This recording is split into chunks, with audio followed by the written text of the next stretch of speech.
Today I will share with you some life-changing philosophy. Before we start, make sure to like the video and subscribe.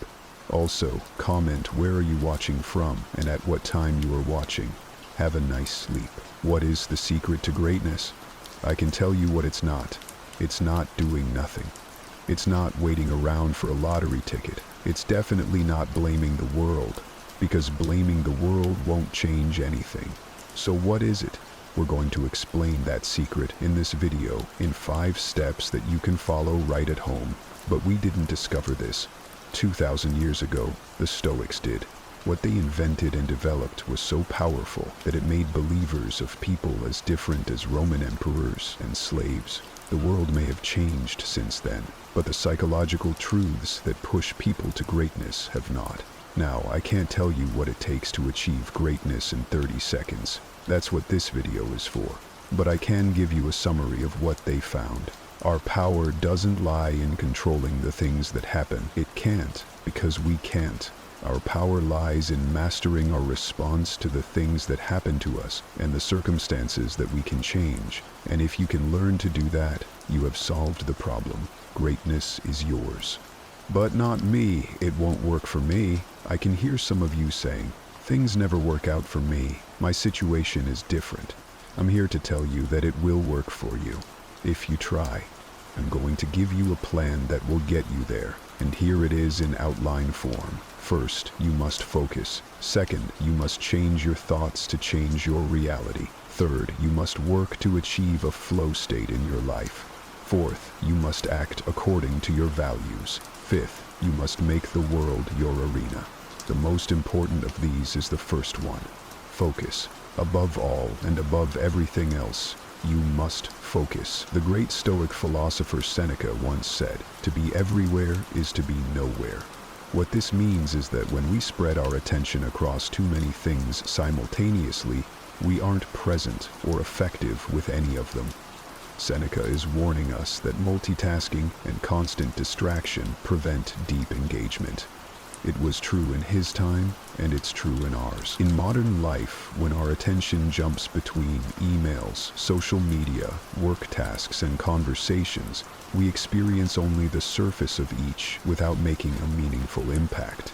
True effectiveness comes from being fully present with one thing at a time. A mind that tries to be everywhere, attending to many tasks at once, ends up being nowhere, not fully engaged with anything. This connects with modern research showing that multitasking reduces cognitive performance and depth of thought. Seneca, in other words, recognized that scattered attention leads to scattered results. You may appear busy, but you accomplish little of significance, and what matters in the world we live in is results. The Stoic approach values depth over breadth, because that's what gets results. Computer science professor Cal Newport calls the ability to focus without distraction deep work, defining it as professional activities performed in a state of distraction-free concentration that push your cognitive capabilities to their limit. This modern concept mirrors what the Stoics practiced as mental discipline. While Newport's research demonstrates that deep work is profitable in today's economy, the Stoics would argue it's always been essential for a well-lived life. The evidence against multitasking keeps building. Research from Stanford University shows that heavy multitaskers perform worse on cognitive control tests and struggle more with filtering relevant information. Each time we switch tasks, we pay what Newport calls an attention residue tax. Up to 40% of our productive capacity is lost in transitions. So it follows that if you stay focused, you'll be up to 40% more effective. How can we reclaim our focus in a world designed to fragment it? Here are practical techniques you can follow to do deep work. Begin with morning intention setting, a practice Marcus Aurelius followed religiously. Before emails and notifications, decide what deserves your deepest attention today. Create distraction-free environments by eliminating what Newport calls shallow work triggers. Silence notifications, close unnecessary tabs, and establish boundaries before you begin to save time. Practice mindful transitions between activities. Rather than immediately jumping between tasks, pause briefly to reset your attention, what Epictetus might call preparing the mind for the work at hand. By preparing yourself in this way, you'll set yourself up for success. True greatness in work and character emerges from the discipline of focused attention. But focus alone isn't enough. Once you've mastered your attention, you must direct it toward the right thoughts. This brings us to our second principle, changing your thoughts to change your reality. The Stoics understood that our perceptions shape our experience more profoundly than external circumstances. As Marcus Aurelius wrote, "The happiness of your life depends upon the quality of your thoughts." This insight, that we can transform our reality by transforming our thinking, forms the foundation of what we call cognitive behavioral stoicism, the deliberate practice of regulating your thoughts to improve your life. The practice is straightforward. Whenever you enter a thought spiral, apply the Stoic test. Ask yourself, is this within my control? If the answer is no, practice acceptance. If it's yes, channel your energy toward constructive action instead of rumination. There's a modern psychological technique with a similar orientation called CBT, short for cognitive behavioral therapy. It's a psychotherapy approach that focuses on identifying and changing unhelpful thinking patterns and behaviors. The premise of CBT is that our thoughts, feelings, and behaviors are interconnected, meaning that negative patterns in any of these areas can create and maintain psychological distress. To fix ourselves, we must fix those patterns by focusing on them. CBT helps people develop more helpful ways of thinking and behaving. Here's an example.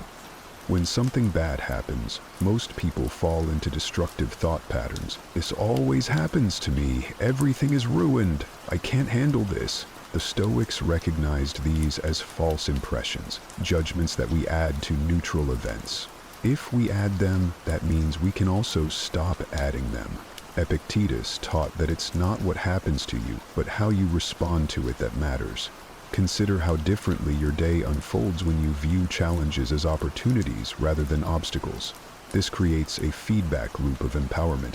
When you reframe negative thoughts, your emotional responses shift, your actions become more effective, your outcomes improve. Modern cognitive behavioral stoicism has rediscovered what the Stoics knew. We can question our automatic thoughts and choose more rational interpretations. When we do this, we free ourselves from unnecessary suffering and expand our potential. When we are at our maximum potential, we tend to be in a state of flow. And that leads us to our third principle. You learn to creating the conditions to achieve that flow state. The Stoics understood that true productivity comes from deep and purposeful engagement. This ancient wisdom is backed up by psychologist Mihai Csikszentmihalyi's concept of flow, that optimal state where we're so immersed in a challenging activity that time seems to disappear. Flow represents the perfect balance between skill and challenge. When a task is too difficult, we feel anxiety. When it's too easy, we experience boredom. But in that sweet spot, where our abilities are stretched but not overwhelmed, we achieve a state the Stoics would recognize as ideal functioning.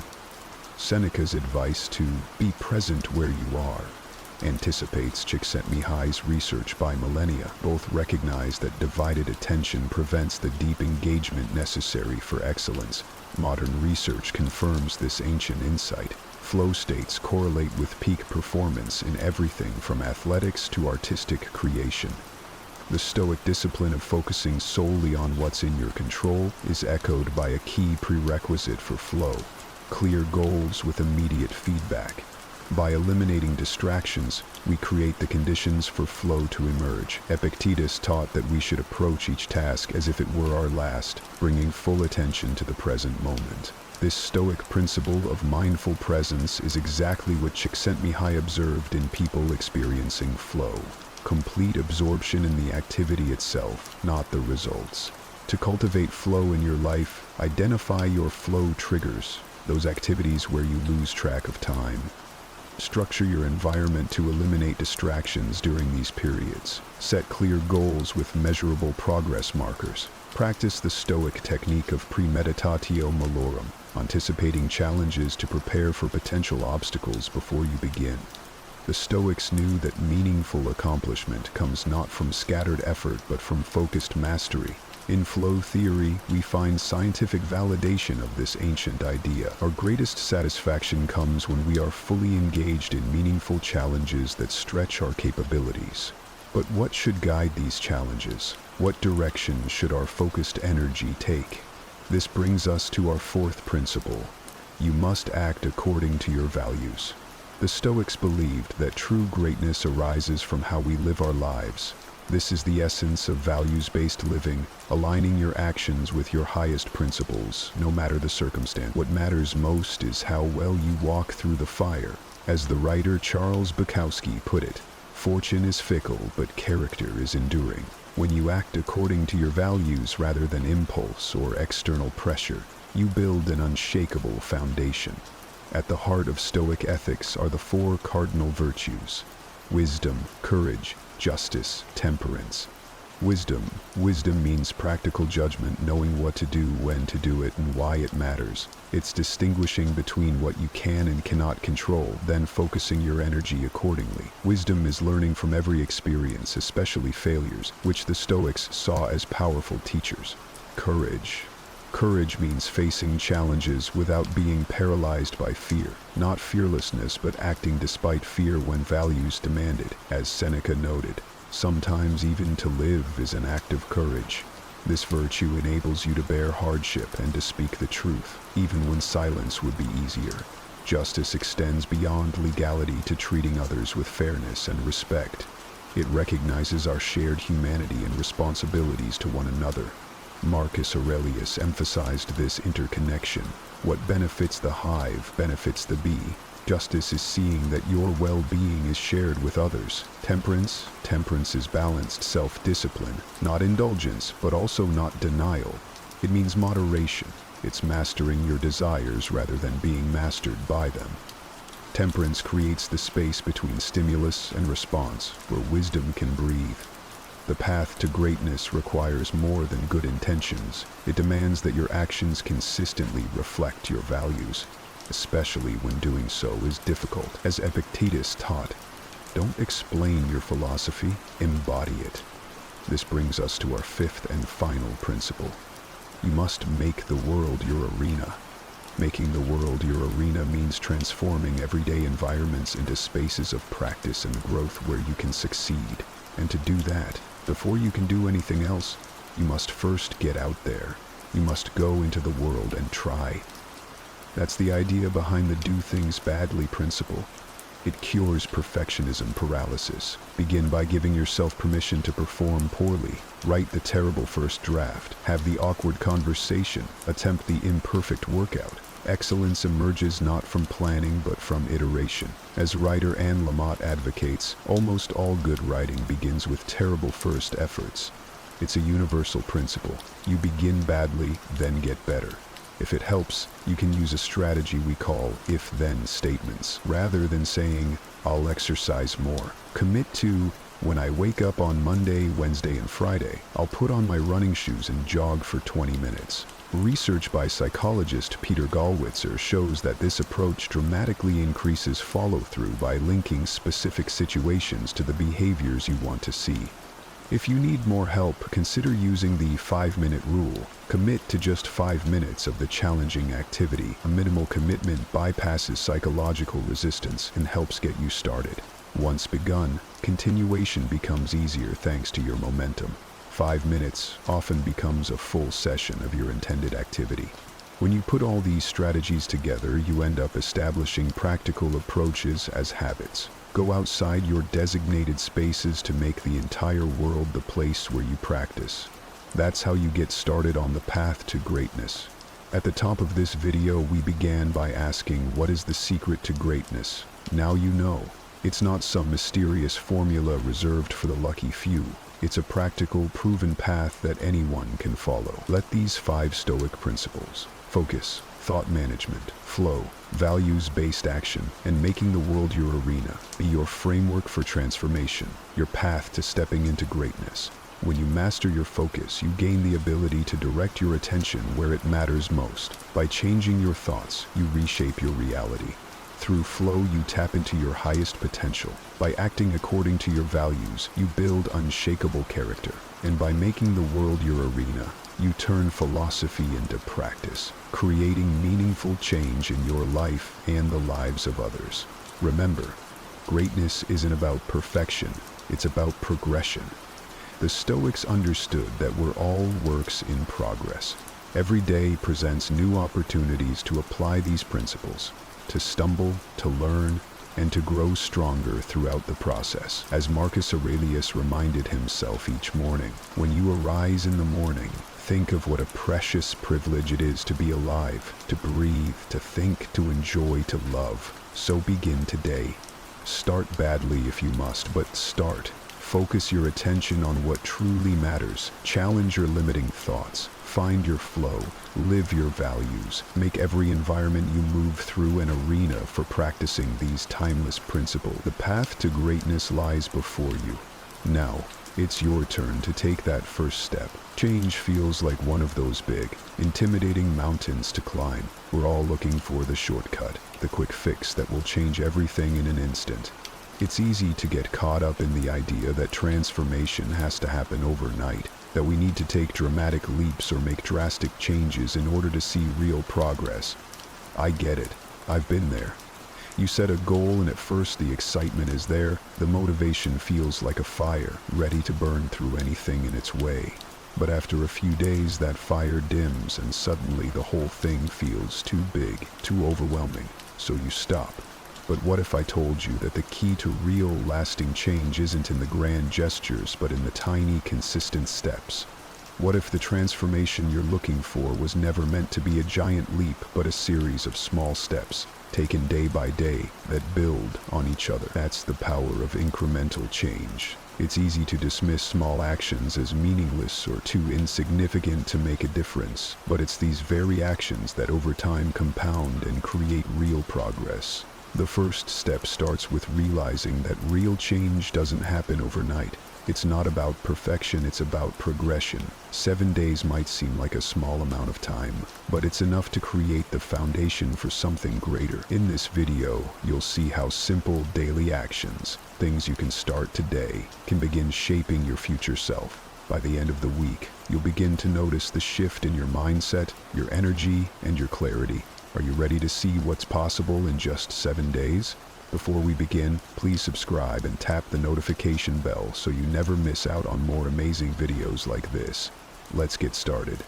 Micro-learning, making informal learning a daily routine. Staying sharp in today's world feels like a constant battle. We're bombarded by distractions at every turn, social media notifications, the never-ending stream of news, the constant pull of entertainment.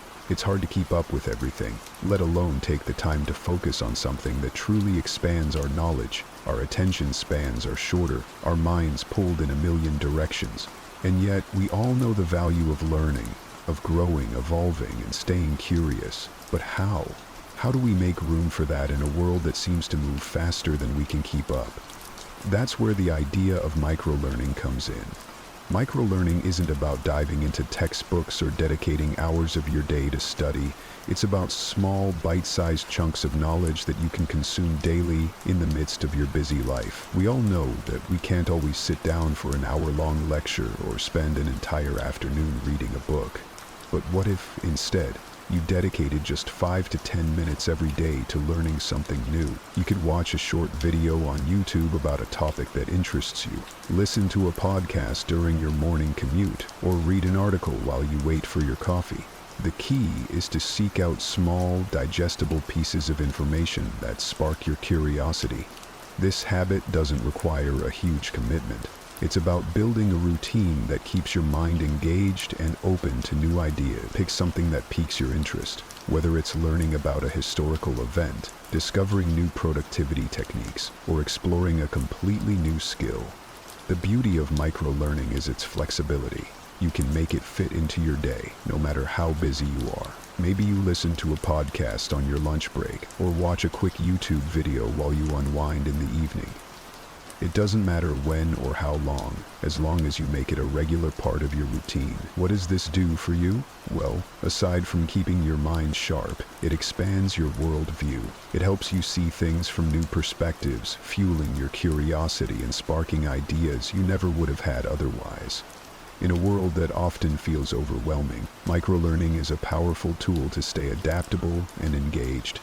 It's the perfect antidote to mental fatigue because it doesn't require long hours of focus. It's just a few minutes a day, but those minutes add up, building a steady rhythm of growth. Think about it. Over a week, a month, or even a year, those small pieces of knowledge start to accumulate. Suddenly, you're more well-read, more knowledgeable, and more confident in your ability to adapt to change.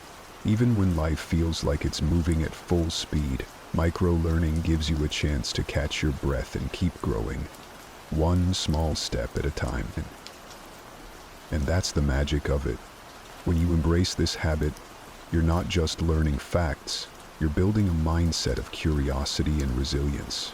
In a world that constantly demands more of us, micro-learning helps us stay present and evolve without feeling overwhelmed. So, what can you learn today? What's something you've always wanted to explore but never had the time for? Take a few minutes today to dive into that and see how it feels. You'll be surprised by how much it enriches your life and sharpens your mind. One small piece at a time. The key is consistency, and in just 7 days, you'll find that those small steps are already starting to lay the foundation for a more curious, adaptable, and well-informed version of yourself. Embrace the warrior mentality. There's a strange, almost magnetic pull toward comfort, isn't there? We all crave ease, whether it's lounging on the couch after a long day, choosing the path of least resistance, or avoiding those things that make us uncomfortable. And yet, it's when we face discomfort that growth begins. But let's be honest, discomfort feels hard. Whether it's physical, mental, or emotional, it's easy to back away when we feel weak or overwhelmed. Our minds start to convince us that we're not ready, that we're not strong enough. We tell ourselves, I'll do it tomorrow, and in that moment we choose comfort over growth. But what if there was another way? Let's take a look at the warrior mentality. Imagine waking up each day with the mindset of someone who thrives in discomfort. Not because it's easy, but because it's necessary. The warrior doesn't run from difficulty. They face it head-on, knowing that every obstacle is an opportunity to grow stronger. The warrior trains their mind to embrace the struggle because they understand that only by pushing beyond their limits can they discover their true potential. This is the mentality that separates those who stay stagnant from those who constantly evolve. It's not about having the best circumstances, it's about having the strength to thrive no matter what the circumstances are. And you can cultivate this strength, one step at a time. For the next 7 days, challenge yourself to take on something difficult, something that makes you uncomfortable. It doesn't have to be the hardest thing you've ever done. The key is to push yourself just beyond your current limits. Maybe you wake up 30 minutes earlier than usual, forcing yourself to start the day with focus and purpose. Perhaps it's committing to a workout that pushes your physical boundaries, or tackling a difficult conversation you've been avoiding. It could even be choosing to sit with your emotions, facing them head-on instead of numbing or running from them. Whatever it is, make it deliberate. Make it a small, actionable step toward embracing discomfort every single day. This practice isn't about being reckless or forcing yourself to endure unnecessary pain. It's about understanding that true growth lies in that space just beyond your comfort zone. Every time you choose to face discomfort, you're building resilience, muscle for the mind and body. The warrior knows that discomfort isn't the enemy, it's the forge where strength is made. Marcus Aurelius, one of the greatest Stoic philosophers, knew this well. He believed that endurance, the ability to withstand difficulty, was a cornerstone of growth. The impediment to action advances action. What stands in the way becomes the way. This isn't just a quote, it's a philosophy that teaches us to embrace what challenges us, because it's these very challenges that shape our character. So, as you move through this week, remember that every obstacle is a chance to train your mind, harden your spirit, and grow stronger. The discomfort you face is not a signal to stop. It's a sign that you're on the right path. Each time you lean into that discomfort, you're building the resilience that will carry you through anything life throws your way. At the end of the week, you'll look back not just on the hard things you've done, but on the person you've become in the process. Strength is forged in discomfort. The warrior mentality isn't something you're born with. It's something you build, one step at a time. And as you do, you'll find yourself more prepared for whatever challenges lie ahead, knowing that you are capable of much more than you ever imagined. Build discipline through daily practice. We've all been there, dreaming big, setting lofty goals, and imagining the incredible results we want to see. We get excited, ready to jump in and make a change, but then the hard truth sets in. Results don't happen overnight. The idea of instant transformation, of suddenly being great at something, feels enticing, but it's far from realistic. We want to skip past the struggle and get straight to the end where success is waiting. But facing reality is realizing that success doesn't come from shortcuts. It comes from consistent, daily effort. It comes from the discipline to keep showing up, even when you don't feel like it. Discipline is the key that unlocks all the potential you've been hoping to tap into. I'll give you an example. Think of someone who seems naturally gifted at something. Maybe they're a musician, an athlete, or even a writer. It's easy to assume they were born with that talent. But the truth is, talent only gets you so far. The real difference between those who succeed and those who don't is the commitment to consistent practice. I remember hearing about a musician who was far from the most naturally talented in his class. He didn't have the natural ease others seemed to possess. But what he had was discipline. He practiced relentlessly, every single day. Over time, his commitment turned what seemed like an insurmountable challenge into second nature. The truth is, discipline trumps talent every time. It's the muscle that turns raw potential into results. For the next 7 days, I challenge you to choose one area of your life, whether it's a skill you want to develop, a fitness goal you want to achieve, or a personal habit you want to strengthen, and practice it daily, whether it's 10 minutes or an hour. Make it a non-negotiable part of your routine. It's not about doing it perfectly. It's about showing up and doing the work, even when you don't feel like it. Over the week, you'll start to see the compound effect of your efforts. Small actions, repeated consistently, begin to add up. What seemed like a slow, insignificant effort at first will snowball into something powerful. You'll start to notice improvements in your skill, your focus, and your confidence. That's the beauty of discipline. It doesn't require perfection, only persistence. But discipline isn't just about achieving external results. It's about building character. Every time you choose to practice, you're not just getting better at your chosen skill. You're growing as a person. You're teaching yourself the value of persistence, the power of consistency, and the strength that comes from pushing through resistance. It's a reminder that growth is a process, and perfection is an illusion. You don't need to be perfect to improve. You don't need to get it right every time. What matters is that you show up again and again, trusting that each practice session is a step closer to mastery. Discipline isn't about being the best right now. It's about becoming better than you were yesterday. And when you take that approach, the results will follow naturally and steadily. So let go of the expectation of instant success and embrace the process. The results are inevitable when you commit to the work. Discipline, after all, is the bridge between where you are and where you want to be. Organize your space for greater clarity and productivity. Clutter has a way of creeping into our lives, doesn't it?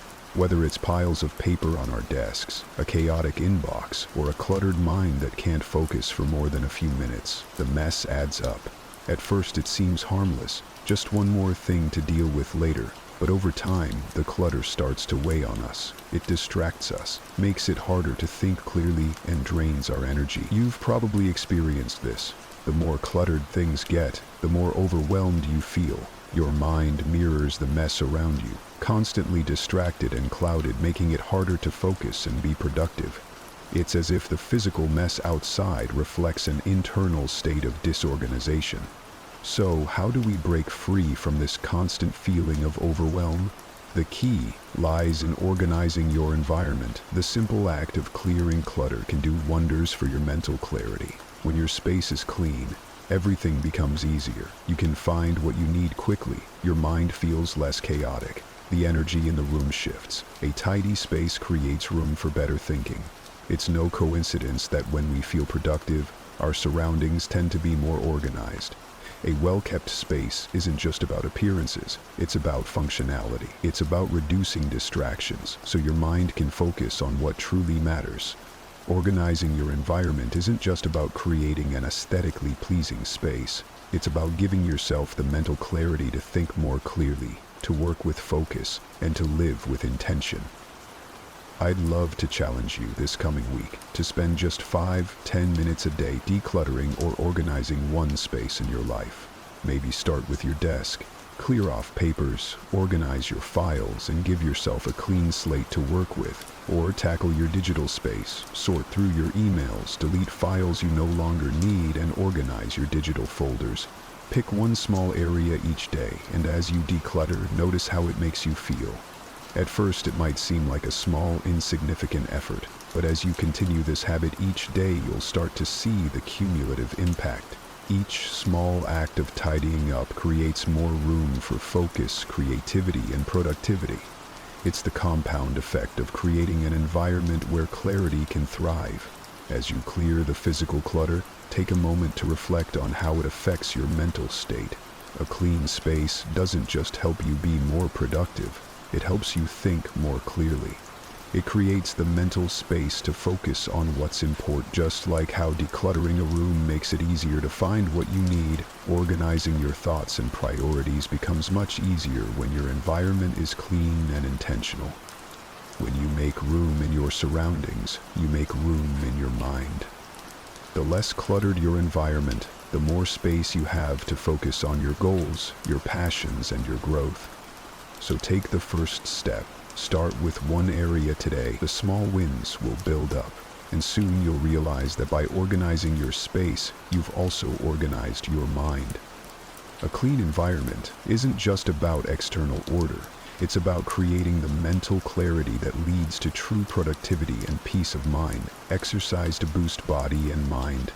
We've all been there. The gym membership, the workout routine, the motivation that comes in waves and quickly fades. At first, we're determined to make fitness a priority. We set goals, buy the gear, and start off strong. But then, somewhere along the way, it starts to feel like a chore.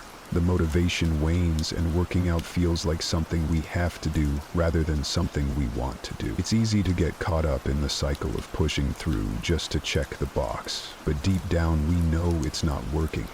Exercise starts to feel like a burden rather than a gift. So, what if we could change that? What if we could see exercise not just as a physical obligation, but as an opportunity to elevate not only our bodies, but also our minds? Exercise is far more than just a way to stay in shape. It's a powerful tool for mental and emotional well-being. When you move your body, you do more than burn calories and build strength. You're improving your mood, reducing stress, and sharpening your mind. Studies show that regular physical activity boosts brain function, improves memory, and helps with emotional regulation. It's like a reset button for your mind. The endorphins released during exercise can lift your mood, calm your nerves, and increase your sense of focus and clarity. Exercise isn't just about looking better, it's about feeling better, inside and out. It's a connection that many overlook, but when you begin to experience it for yourself, it becomes impossible to ignore.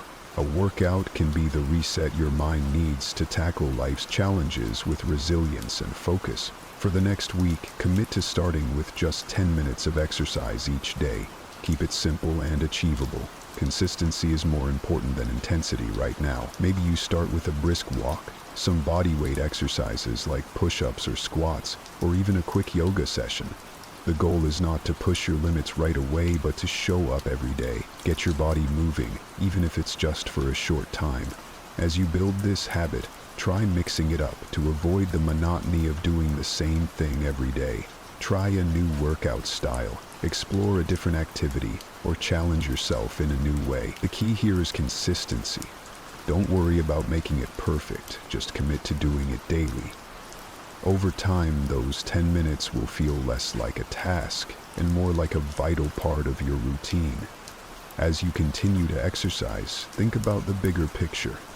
Each time you push yourself physically, you're also pushing yourself mentally and emotionally. Exercise builds resilience. It's not just about physical endurance. It's about learning how to push through discomfort, to show up even when you don't feel like it, and to grow through challenges. That moment when you feel like you can't go any further, whether you're running, lifting weights, or stretching, can teach you more about yourself than any other task. The mental toughness you develop in these moments carries over into other areas of life.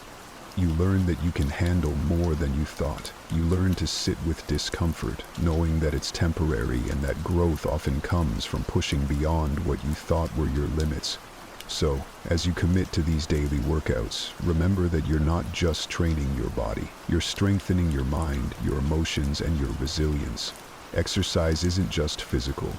It's a tool for becoming the best version of yourself. When you show up for your body, you're also showing up for your mental and emotional growth. The power of small habits. As we reflect on the past week, it's easy to see that small, intentional actions add up in ways we don't always notice at first. Whether it was dedicating a few minutes each day to learning something new, embracing discomfort to build resilience, committing to daily practice, organizing your space for clarity, or incorporating exercise to strengthen both body and mind, each of these habits has laid the groundwork for something bigger. The key takeaway here is simple. 7 days, while short, is more than enough to get the ball rolling. It's the start of a journey, not the end. These small habits are like seeds that, with consistency, will grow into something meaningful and life-changing. But don't stop here. As you continue to integrate these habits into your routine, you'll begin to notice not just changes in the external world around you, but internal shifts as well. Each day you show up for yourself. Each time you decide to practice discipline, push through discomfort, or make space for growth, you're creating momentum.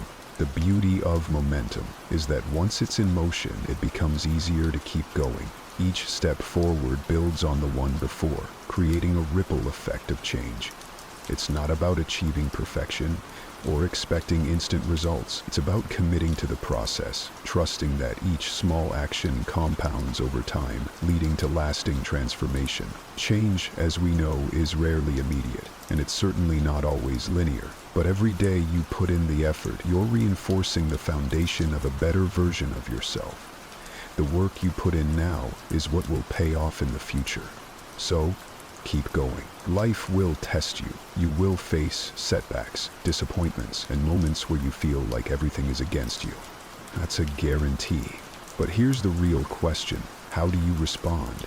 Do you let life break you, or do you use those challenges to become stronger, wiser, and more resilient?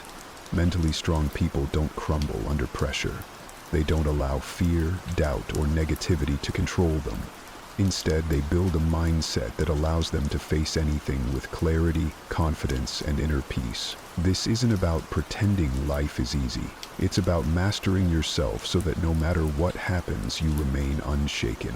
The ancient Stoics understood this better than anyone. Marcus Aurelius, the most powerful man of his time, wrote to himself every day, reminding himself that life is unpredictable, that hardships are inevitable, but that his response was always within his control. He knew that true strength doesn't come from avoiding difficulties, but from training your mind to rise above them. And that's exactly what we're going to talk about today. The 6 habits that separate the mentally strong from everyone else. These aren't just theories. They're practical, battle-tested principles that you can start applying today to build an unshakable mindset. So stay with me until the very end, because every single point we're about to discuss is crucial. Don't skip around or you'll miss the key that could change everything for you. And if you appreciate what we're doing here, there's one simple free favor I'll ask. Hit that subscribe button. It takes a second, but it makes a huge difference in helping us keep bringing you valuable content. Now, let's dive in. Nothing in life stays the same. The seasons change, people come and go, and the world keeps moving, whether we're ready for it or not. Yet so many of us resist change as if clinging to what's familiar will somehow stop the inevitable. But let me ask you this. Has holding on ever made life easier, or has it only made transitions more painful? We fear change because it forces us out of our comfort zones. It disrupts our routines, shakes our sense of control, and makes us question where we're headed. But here's the truth. Change is not the enemy. The real danger lies in resisting it, because the more you fight against reality, the more suffering you create for yourself. The ancient Stoics understood this well. They didn't waste energy wishing things were different. Instead, they trained themselves to adapt, to see every shift in life as an opportunity rather than a threat. Marcus Aurelius, one of the greatest Stoic philosophers, ruled an empire during war, plague, and betrayal. He could have spent his days complaining, asking, "Why is this happening to me?" But instead, he reminded himself, the impediment to action advances action. What stands in the way becomes the way. In other words, the very obstacles we fear are often the path forward. If we learn to work with change instead of against it, we become stronger, wiser, and more capable of handling whatever life throws at us. Think about it. When has something unexpected forced you to grow? Maybe it was losing a job, ending a relationship, or moving to a new place. At first, it probably felt overwhelming, even painful, but looking back, didn't it also shape you into who you are today? The problem is, we only see the wisdom in change after we've survived it. But what if we could shift our mindset while we're going through it? What if, instead of resisting, we asked ourselves, what is this teaching me? How can I use this to my advantage? The Stoics had a saying, amor fati, which means love your fate. Not just accept it, not just tolerate it, love it. Love the challenges, love the unexpected detours, love the things that push you to grow, even when they don't feel good in the moment. Because every change, no matter how difficult, is shaping you into someone stronger. And here's the key, mentally strong people lean into discomfort. They don't wait for perfect conditions to take action. They don't waste energy wishing things would go back to the way they were. They adapt. They adjust their sails to the winds of change instead of fighting the current, and in doing so, they remain steady no matter how stormy life gets. So, the next time change comes knocking, and it will, pause for a moment. Instead of reacting with fear, ask yourself, how can I use this? Because when you stop resisting change, you start mastering it. And that's the mindset that will carry you through anything. You've probably had moments where your emotions got the best of you, where anger led to an argument you later regretted, or fear held you back from taking an opportunity that could have changed your life. We've all been there. Emotions are powerful, and when left unchecked, they can control our actions, dictate our decisions, and even shape the course of our lives. But here's the thing. Mentally strong people don't let their emotions control them. They control their emotions. Now, that doesn't mean they suppress what they feel. Stoicism isn't about becoming an emotionless robot. It's about mastering your reactions. The Stoics understood that emotions in themselves aren't the problem. It's our response to them that determines whether they serve us or destroy us. Marcus Aurelius put it perfectly. You have power over your mind, not outside events. Realize this, and you will find strength. Think about the last time someone said something that irritated you. Maybe a rude comment, an unfair criticism, or even just someone cutting you off in traffic. What was your first instinct? To react immediately? To lash out? That's what most people do. But what if instead you paused for a second and asked yourself, is this worth my energy? Will this matter tomorrow? That small pause, that moment of awareness, is the difference between being ruled by your emotions and mastering them. Seneca, another great Stoic, advised that when anger rises, don't act on it right away. Give it time to settle. Because in the heat of the moment, we often make choices that we later regret. And isn't that true? How many times have we said or done something in an emotional state, only to look back and wish we had handled it differently? The truth is, emotions are like the weather, unpredictable, constantly changing, and often beyond our control. But just like a sailor doesn't try to control the wind, we shouldn't try to suppress our emotions. Instead, we should learn to navigate them. A skilled sailor adjusts their sails, knowing that the storm will pass. And in the same way, mentally strong people acknowledge their emotions but refuse to let them steer the ship. Now, does this mean we should ignore how we feel? Not at all. The Stoics weren't about denying emotions, but rather understanding them. When fear shows up, ask, what is this fear trying to tell me? When sadness appears, ask, what lesson is hidden here? Emotions can be teachers if we learn to listen without letting them take over. And here's where it gets really powerful. Once you realize that you decide how to respond, nothing can shake you. Insults lose their sting. Failures become stepping stones. Unexpected events no longer throw you off balance because you understand that your power lies in your reaction, not in the event itself. So the next time you feel anger, fear, or frustration rising, pause. Take a deep breath. Remind yourself that you are in control. Your emotions do not define you, your actions do. And the stronger your ability to manage your emotions, the stronger you become in every aspect of life. Your time and energy are your most valuable resources, yet they're also the easiest to give away. Every day, people pull you in different directions. Work demands your attention. Friends ask for favors. Family needs your support. And social media constantly fights for a piece of your mind. Before you know it, you're exhausted, stretched thin, and left with nothing for yourself. But here's the truth. Mentally strong people don't let the world dictate where their energy goes. They set boundaries and protect their space like their life depends on it, because in many ways it does. The Stoics understood this well. They believed that our most precious asset isn't money or possessions, it's our inner peace.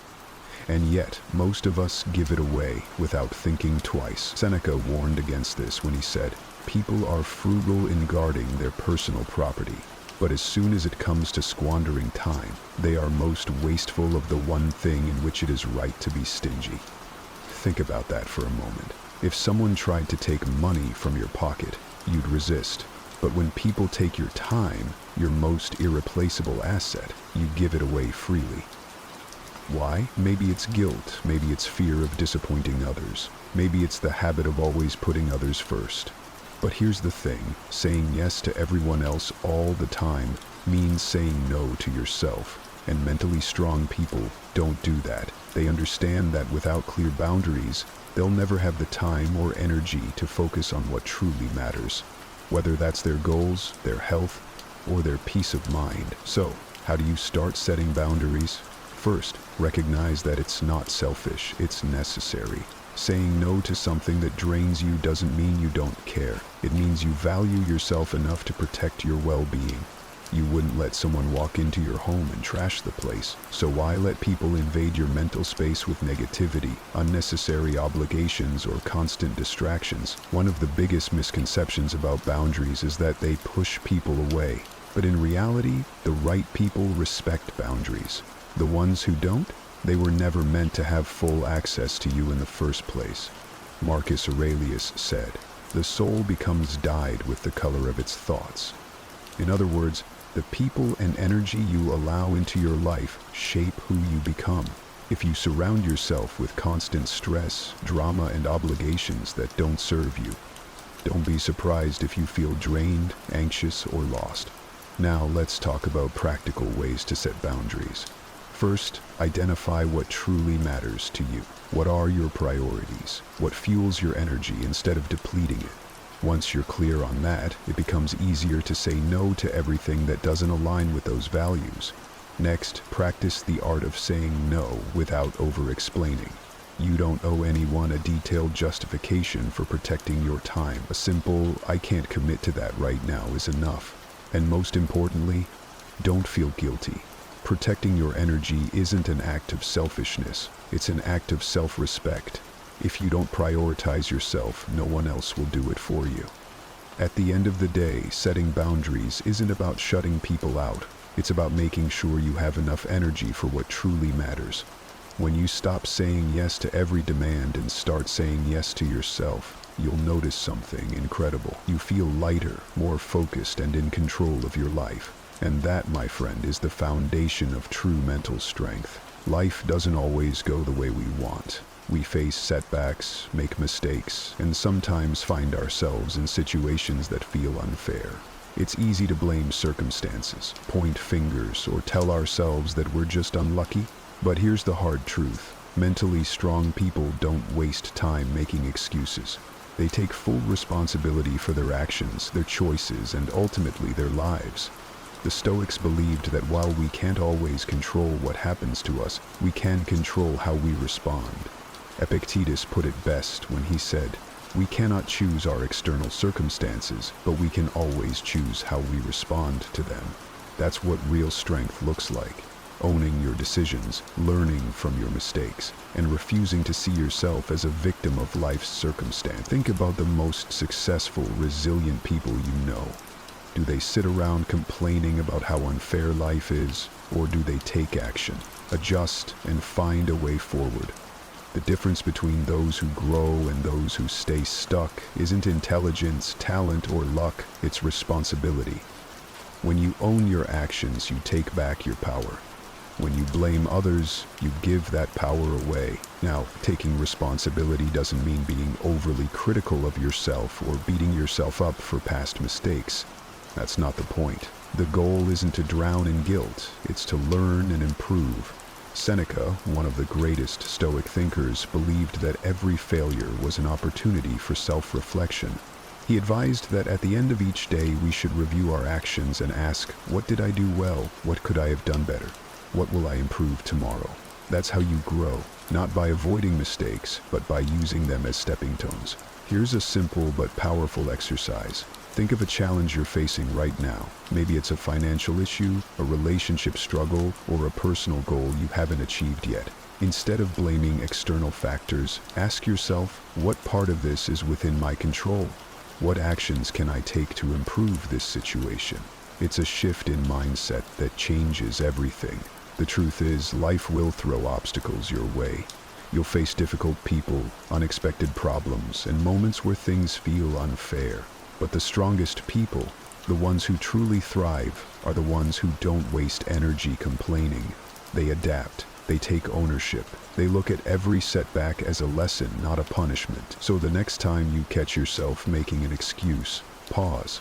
Ask yourself, is this helping me or is it holding me back? Because at the end of the day, no one else is responsible for your success, your happiness, or your growth. That's on you.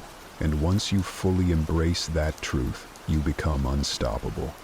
We are often our own worst critics. When we make a mistake, fall short of our goals, or struggle with something, the voice inside our head can be ruthless. Why did I mess up again? I should be doing better. I'll never get this right. If someone spoke to us the way we sometimes speak to ourselves, we wouldn't tolerate it. Yet, for some reason we allow that harsh inner dialogue to run unchecked. But here's the truth. Mentally strong people don't tear themselves down. They practice self-compassion, not self-criticism. The Stoics had a deep understanding of human imperfection.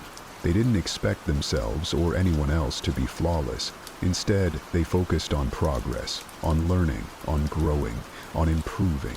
Marcus Aurelius in Meditations reminded himself, "When you arise in the morning, think of what a privilege it is to be alive, to think, to enjoy, to love." That's a powerful shift in perspective. Instead of dwelling on past mistakes, the Stoics encourage people to wake up each day with a renewed sense of purpose and self-acceptance. Think about this. When a friend makes a mistake, what do you say? You probably encourage them, remind them that they are human, and tell them to learn from it and move forward. Now, why don't we do the same for ourselves? Why do we hold ourselves to impossible standards, expecting perfection while accepting the flaws of others? Self-compassion isn't about making excuses. It's about treating yourself with the same kindness and understanding that you would offer a close friend. Let's be real. You will make mistakes. You will have days where you feel like you're failing, where nothing seems to go right. But beating yourself up over it doesn't make you better. It makes you hesitant, fearful, and doubtful of your own abilities.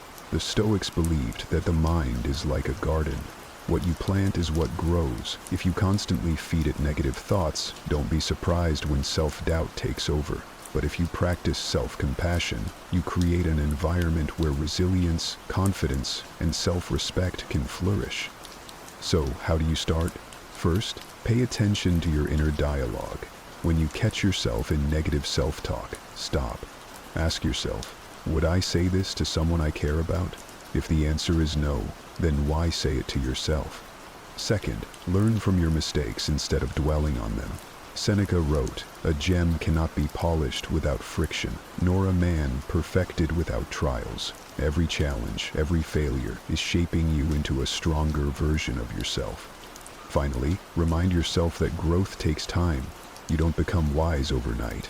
You don't develop resilience in a day. Progress is slow, and that's okay. As long as you're moving forward, you're on the right path. The next time you feel tempted to criticize yourself, take a deep breath and reframe it. Instead of "I should have done better," try "I'm learning and improving." Instead of "I always mess up," try "This is a setback, not a defeat." That small shift in language makes a world of difference. At the end of the day, the strongest people aren't the ones who never fall. They're the ones who fall, get up, and keep moving without tearing themselves down in the process. That's the real power of self-compassion. There is no finish line when it comes to growth. The moment you think you know everything, the moment you believe you've reached your peak, that's when you start to decline. Life is always moving, always changing, and those who refuse to learn, adapt, and evolve will eventually find themselves stuck, watching as the world passes them by. But mentally strong people understand something crucial. Growth is a lifelong process. There is no point at which you arrive. You keep learning, keep improving, keep refining yourself until your very last breath. The Stoics embodied this mindset. Marcus Aurelius, despite being the most powerful man in the world, never saw himself as above learning. Every day he read, wrote, and reflected, reminding himself of his own limitations and the vastness of what he didn't know. He once wrote, "The mind adapts and converts to its own purposes the obstacle to our acting. The impediment to action advances action. What stands in the way becomes the way." In other words, challenges, failures, and even setbacks are all opportunities to grow. But you have to be willing to learn from them. Many people think learning stops after school or after they reach a certain level of success. But the truth is, your ability to keep growing determines how far you go in life. The moment you stop challenging yourself, stop seeking new knowledge, stop stepping outside your comfort zone, that's when you start to stagnate. And stagnation for a strong mind is worse than failure, because at least failure teaches you something. Stagnation just keeps you in the same place, year after year, wondering why nothing is changing. So, how do you make lifelong learning a habit? First, develop intellectual humility. Understand that no matter how much you know, there is always more to learn. Seneca believed that wisdom is not in knowing all the answers, but in seeking them relentlessly. He wrote, "As long as you live, keep learning how to live." That means reading books, having deep conversations, and studying new skills, not because you have to, but because growth itself is the reward. Second, embrace failure as part of the learning process. People who are afraid of looking foolish, of making mistakes, of stepping into the unknown, they never grow. Why? Because they avoid the very experiences that teach the most. Every time you fail, every time you struggle, you gain something invaluable, wisdom. But only if you choose to see failure as a lesson rather than a defeat. Third, challenge yourself to step outside your comfort zone regularly. Growth doesn't happen in routine. It happens in discomfort, in uncertainty, in the moments when you don't have all the answers.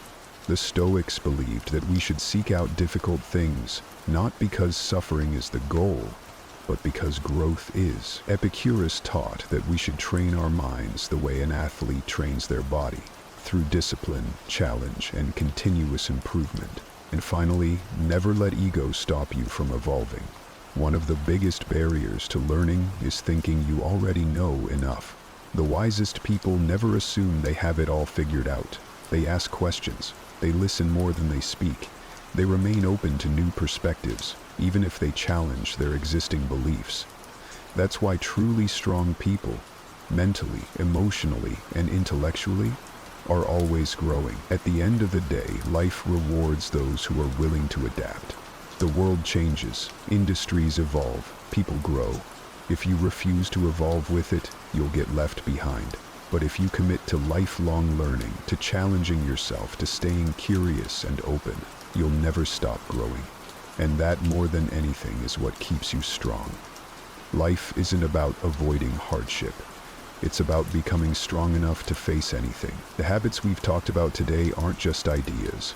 They're tools that can help you navigate challenges, master your emotions, and build the kind of mindset that nothing can break. But remember, knowledge alone isn't enough. You have to apply it every single day. So, as you move forward, ask yourself, am I embracing change or resisting it? Am I in control of my emotions or letting them control me? Am I protecting my time, taking responsibility, practicing self-compassion, and continuing to learn? Because this daily practice is what separates those who live with strength from those who crumble under life's weight. Throughout our lives, we encounter myriad situations where our resolve, patience, and endurance are tested. Whether it's a career path that no longer aligns with our core values, a relationship that has run its course, or any environment that stifles our growth rather than fostering it, the question of whether to stay the course or cut our losses is a universal struggle. Think about the last time you felt stuck or conflicted about leaving a challenging situation. Was there a voice inside you suggesting it might be time to move on? Yet another voice urging you to stay and fight harder? This inner conflict is not just about making a choice. It's about understanding the deeper values and principles that guide our decisions. Now let's introduce a fascinating perspective that can shed light on this topic: Stoicism. The Stoics, ancient philosophers who preached the virtues of wisdom, courage, justice, and temperance, provide a powerful framework for tackling our dilemma. They taught the importance of distinguishing between what is within our control and what lies beyond it. In facing a situation where we feel powerless or diminished, Stoicism asks us to question, can we influence the outcome? If not, might our energies be better directed elsewhere? Stoicism also teaches us about the concept of preferred indifference, external things that are nice to have but not essential to our core happiness and virtue. When we agonize over whether to walk away, we often fear losing these preferred indifferences. But by anchoring ourselves in Stoic wisdom, we can view our situation with greater clarity and equanimity, focusing on our inner character and what truly matters. In today's conversation, we will delve deep into these themes, exploring how Stoic principles can help us navigate the challenging decision of when to walk away. We'll discuss how to recognize when perseverance turns into self-sabotage, how to differentiate between meaningful struggle and needless suffering, and how to embrace the liberating act of letting go when it serves our greater good. Join me on this journey of self-discovery and empowerment, where we learn to listen to our inner wisdom, align with our deepest values, and make the courageous choices that shape our destiny. If this journey of introspection and courage speaks to you, I invite you to subscribe to our channel and stay with us throughout the entire video. Every moment is crafted to inspire and empower you, and I promise you won't want to miss a single part of this transformative exploration. So grab a cup of tea, settle in, and let's start this meaningful conversation together. When we talk about walking away, what images or scenarios come to your mind? Is it quitting a job that drains your spirit day after day? Is it ending a relationship that's lost its warmth and become a source of constant pain? Or perhaps it's stepping back from a long-cherished dream that, despite your best efforts, remains frustratingly out of reach. The decision to walk away can manifest in countless aspects of our lives, each with its unique challenges and implications. Yet at the heart of these decisions is a common thread: the recognition that something fundamental is misaligned with our well-being and potential for growth. But why is making this decision so fraught with difficulty and hesitation? After all, if something consistently causes us distress or hinders our progress, wouldn't the logical choice be to leave it behind? Here's where the wisdom of Stoicism offers illuminating insights. The Stoics remind us that human beings are creatures of habit and attachment. We cling to the familiar, even when it's harmful, because it provides a sense of security and predictability. We're wired to resist change, fearing the uncertainty and loss that it might bring. Moreover, Stoicism teaches us about the value of endurance and resilience. These virtues are indeed commendable and often necessary for achieving great things. However, they can also tether us to situations that no longer serve us if we fail to apply them wisely. The Stoic principle of the dichotomy of control urges us to discern between what we can change and what we must accept. Sometimes, the bravest and most prudent action is to recognize when our efforts cannot alter the nature of an unhealthy job, a toxic relationship, or an unattainable goal. It's in these moments that walking away isn't an admission of defeat, but a testament to our understanding and courage. Yet defining the issue of when to walk away is not about prescribing a one-size-fits-all answer. It's about encouraging a deep personal inquiry into our lives. It's about asking ourselves, are we holding on to something because it truly enriches us? Or are we driven by fear, inertia, or misplaced loyalty? Are we sacrificing our peace and potential for the sake of an illusory security or a misguided sense of duty? Stoicism teaches us to focus on living in harmony with nature, which includes our own nature, understanding our emotions and responding to life's challenges with virtue and reason. But how does this relate to knowing when to walk away? At its core, Stoicism helps us differentiate between what we can control and what we cannot. It encourages us to invest our energy wisely, focusing on our actions, attitudes, and responses rather than external outcomes beyond our control. Consider a situation where you're faced with persistent unhappiness or frustration. Perhaps it's a job that conflicts with your values or a relationship that's become toxic. Stoicism would urge you to ask, can I change this situation? Do I have power over these external circumstances? If the answer is no, the philosophy would then guide you toward accepting what you cannot change and contemplating whether staying in the situation aligns with living a virtuous and contented life. Now let's weave in another Stoic concept, the idea of amor fati, or love of fate.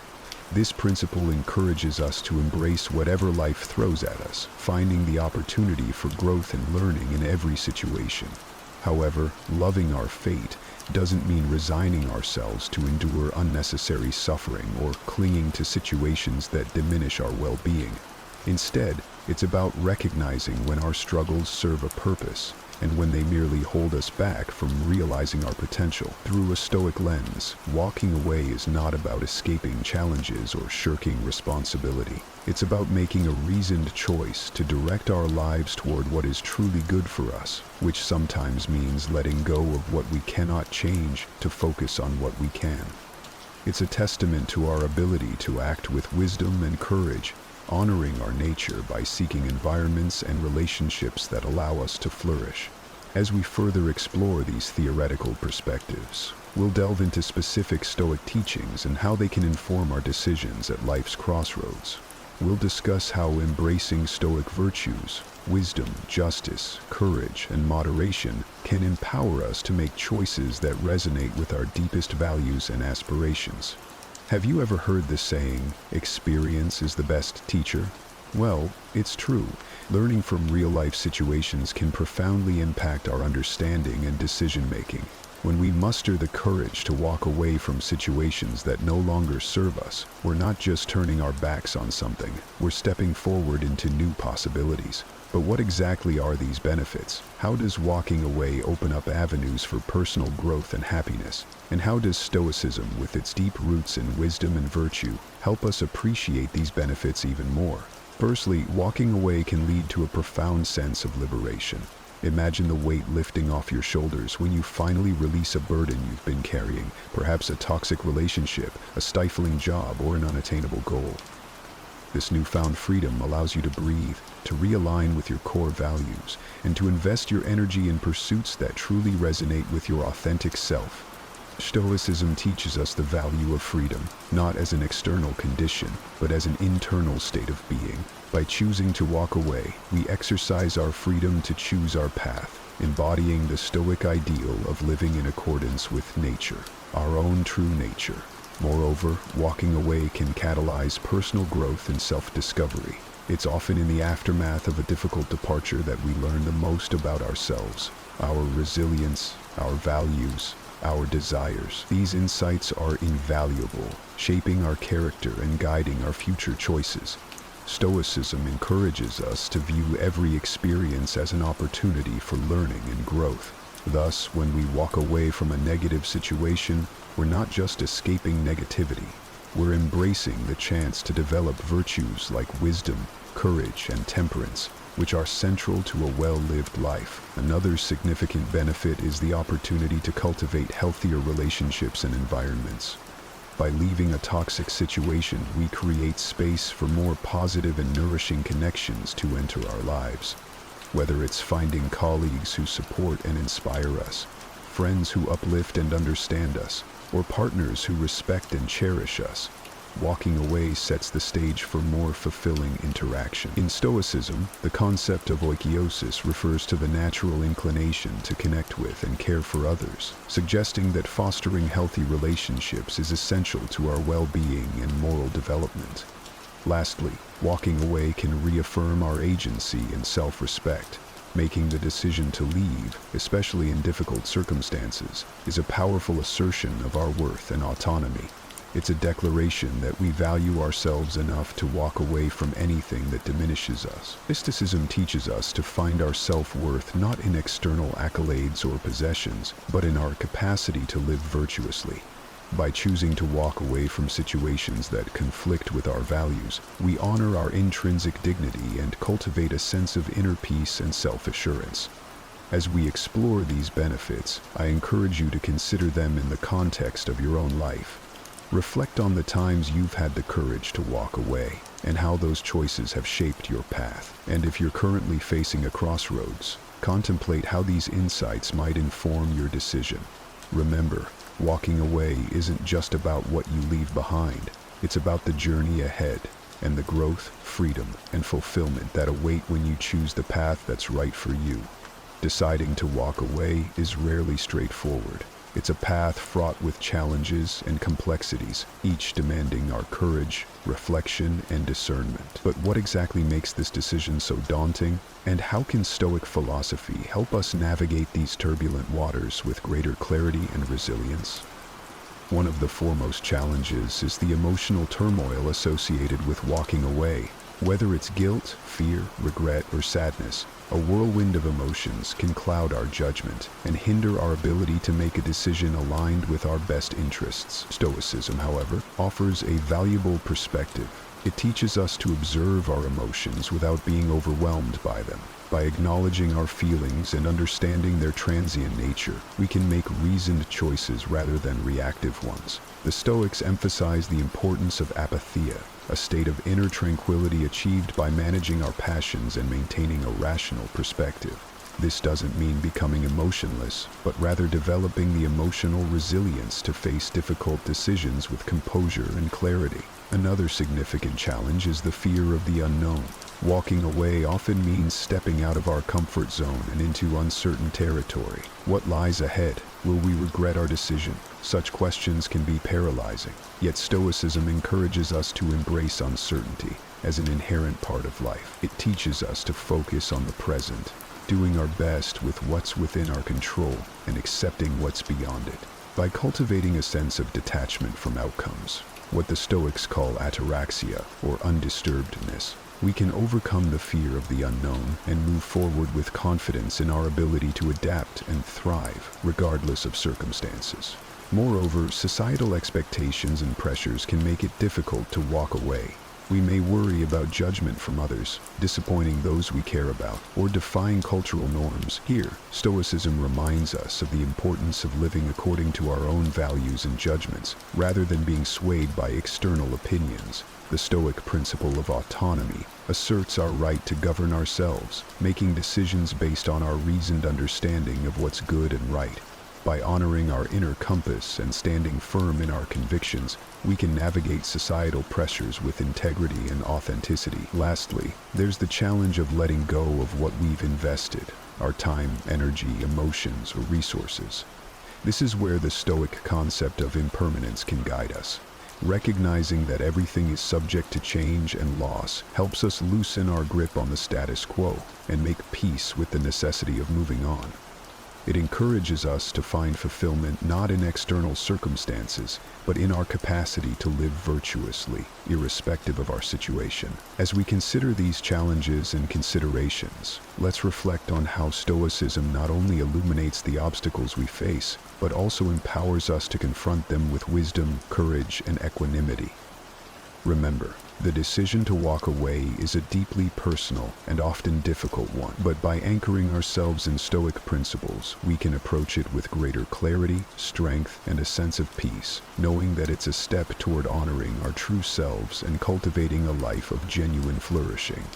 As we ponder the decision to walk away, it's essential to navigate this crossroad with both heart and mind. Making such a choice can be daunting, yet with the right guidance and a Stoic mindset, we can approach this decision with clarity and confidence.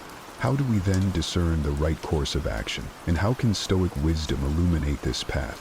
Let's delve into some guidance and advice that can help steer us in the right direction. Firstly, introspection is key. Take a moment to truly connect with yourself, to listen to your inner voice and identify what you truly value and desire in life. Ask yourself, does this situation align with my core values? Is it conducive to my growth and well-being? Reflecting on these questions allows us to make decisions that resonate with our authentic selves. Stoicism teaches us the virtue of self-awareness, encouraging us to know ourselves deeply and live in accordance with our nature. By aligning our choices with our values, we live with integrity and purpose, ensuring our actions are coherent with our true essence. Next, consider the concept of impermanence and the ever-changing nature of life, as highlighted by Stoicism. Acknowledge that both staying and walking away will lead to new experiences and challenges. Embrace the idea that change is an integral part of growth and development. When contemplating walking away, remind yourself that new beginnings are often hidden in endings. By accepting the flow of life, you can move forward with a sense of peace, understanding that change brings opportunities for learning and transformation. Moreover, engage in a reasoned analysis of your situation. Stoicism doesn't advocate for rash or emotion-driven decisions. Instead, it encourages us to use our faculty of reason to evaluate our circumstances logically. Consider the pros and cons, the potential outcomes, and the impacts of your decision. Seek advice from trusted individuals who can offer different perspectives, but remember, the final choice is yours. As Stoics, we are reminded of the importance of using our judgment and reason to navigate life's challenges, ensuring our decisions are well considered and rational. Another piece of Stoic advice is to prepare mentally for the consequences of your decision. Visualize the scenarios that might unfold from both staying and walking away. Practice negative visualization, a Stoic exercise where you contemplate the worst-case scenarios to reduce anxiety about the future and build resilience. By mentally preparing for various outcomes, you can fortify yourself against fear and uncertainty, embracing whatever the future holds with strength and equanimity. Lastly, commit to your decision with courage and conviction. Once you've deliberated and chosen a course of action, move forward with determination. Stoicism teaches us the value of courage, not just in facing adversity, but also in making tough decisions that align with our well-being and principles. Remember, it's normal to feel apprehensive about stepping into the unknown, but embracing this uncertainty with courage can lead to profound personal growth and fulfillment. As we draw this discussion to a close, it's important to pause and reflect on the journey we've embarked upon together. The decision to walk away, laden with complexity and emotion, is a profound testament to our human experience. It's a decision that calls for wisdom, courage, and deep self-awareness. And while the path may be fraught with uncertainty and challenges, it's also strewn with opportunities for growth, liberation, and self-discovery. In the light of Stoicism, we are reminded that our power lies in our ability to choose our responses to the external world, to align our actions with our core values, and to pursue a life marked by virtue and meaning. Stoicism doesn't just offer philosophical musings. It provides practical tools and a robust framework to live a fulfilled and resilient life. It teaches us that while we cannot control external events, we have the utmost control over our judgments, intentions. As you stand at the crossroads, considering whether to stay or to walk away, remember the Stoic virtues: wisdom, to discern the best path; courage, to follow through on your decision; justice, to consider the impact on yourself and others; temperance, to maintain balance and self-control amidst change. Embrace the Stoic practice of reflection, envisioning the kind of life you wish to lead and the person you aspire to be. Let these insights illuminate your path, whether it leads you to stay and persevere or to step into the unknown with faith in your heart and clarity in your mind. Remember, walking away is not an end, but a beginning, a chance to realign with your authentic self, to cultivate new relationships and experiences, and to grow in ways you never thought possible. As Marcus Aurelius, a Stoic emperor and philosopher, once said, "The best revenge is to be unlike him who performed the injury."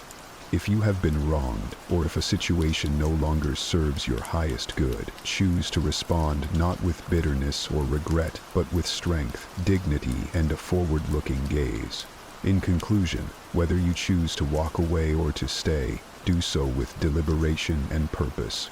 Let your decision reflect your deepest values and aspirations, and as you move forward, carry with you the lessons of Stoicism. That peace comes from within, that we are the architects of our reality, and that every choice we make is an opportunity to cultivate virtue, resilience, and joy. Every single day, we're faced with moments that test our patience and rattle our calm. Whether it's a traffic jam when you're already late, a coworker's irritating habits, or your phone battery dying in the middle of an important call, life seems full of these little battles. It's not just about these minor irritations, though. It's about how we respond to them that shapes our days and, ultimately, our lives. It's important to remember that everyone feels angry sometimes. It's part of being human. But here's where Stoicism steps in with its profound wisdom. Stoicism teaches us that while we can't always control what happens to us, we can control how we respond. This is pivotal in transforming our relationship with anger. Think about it.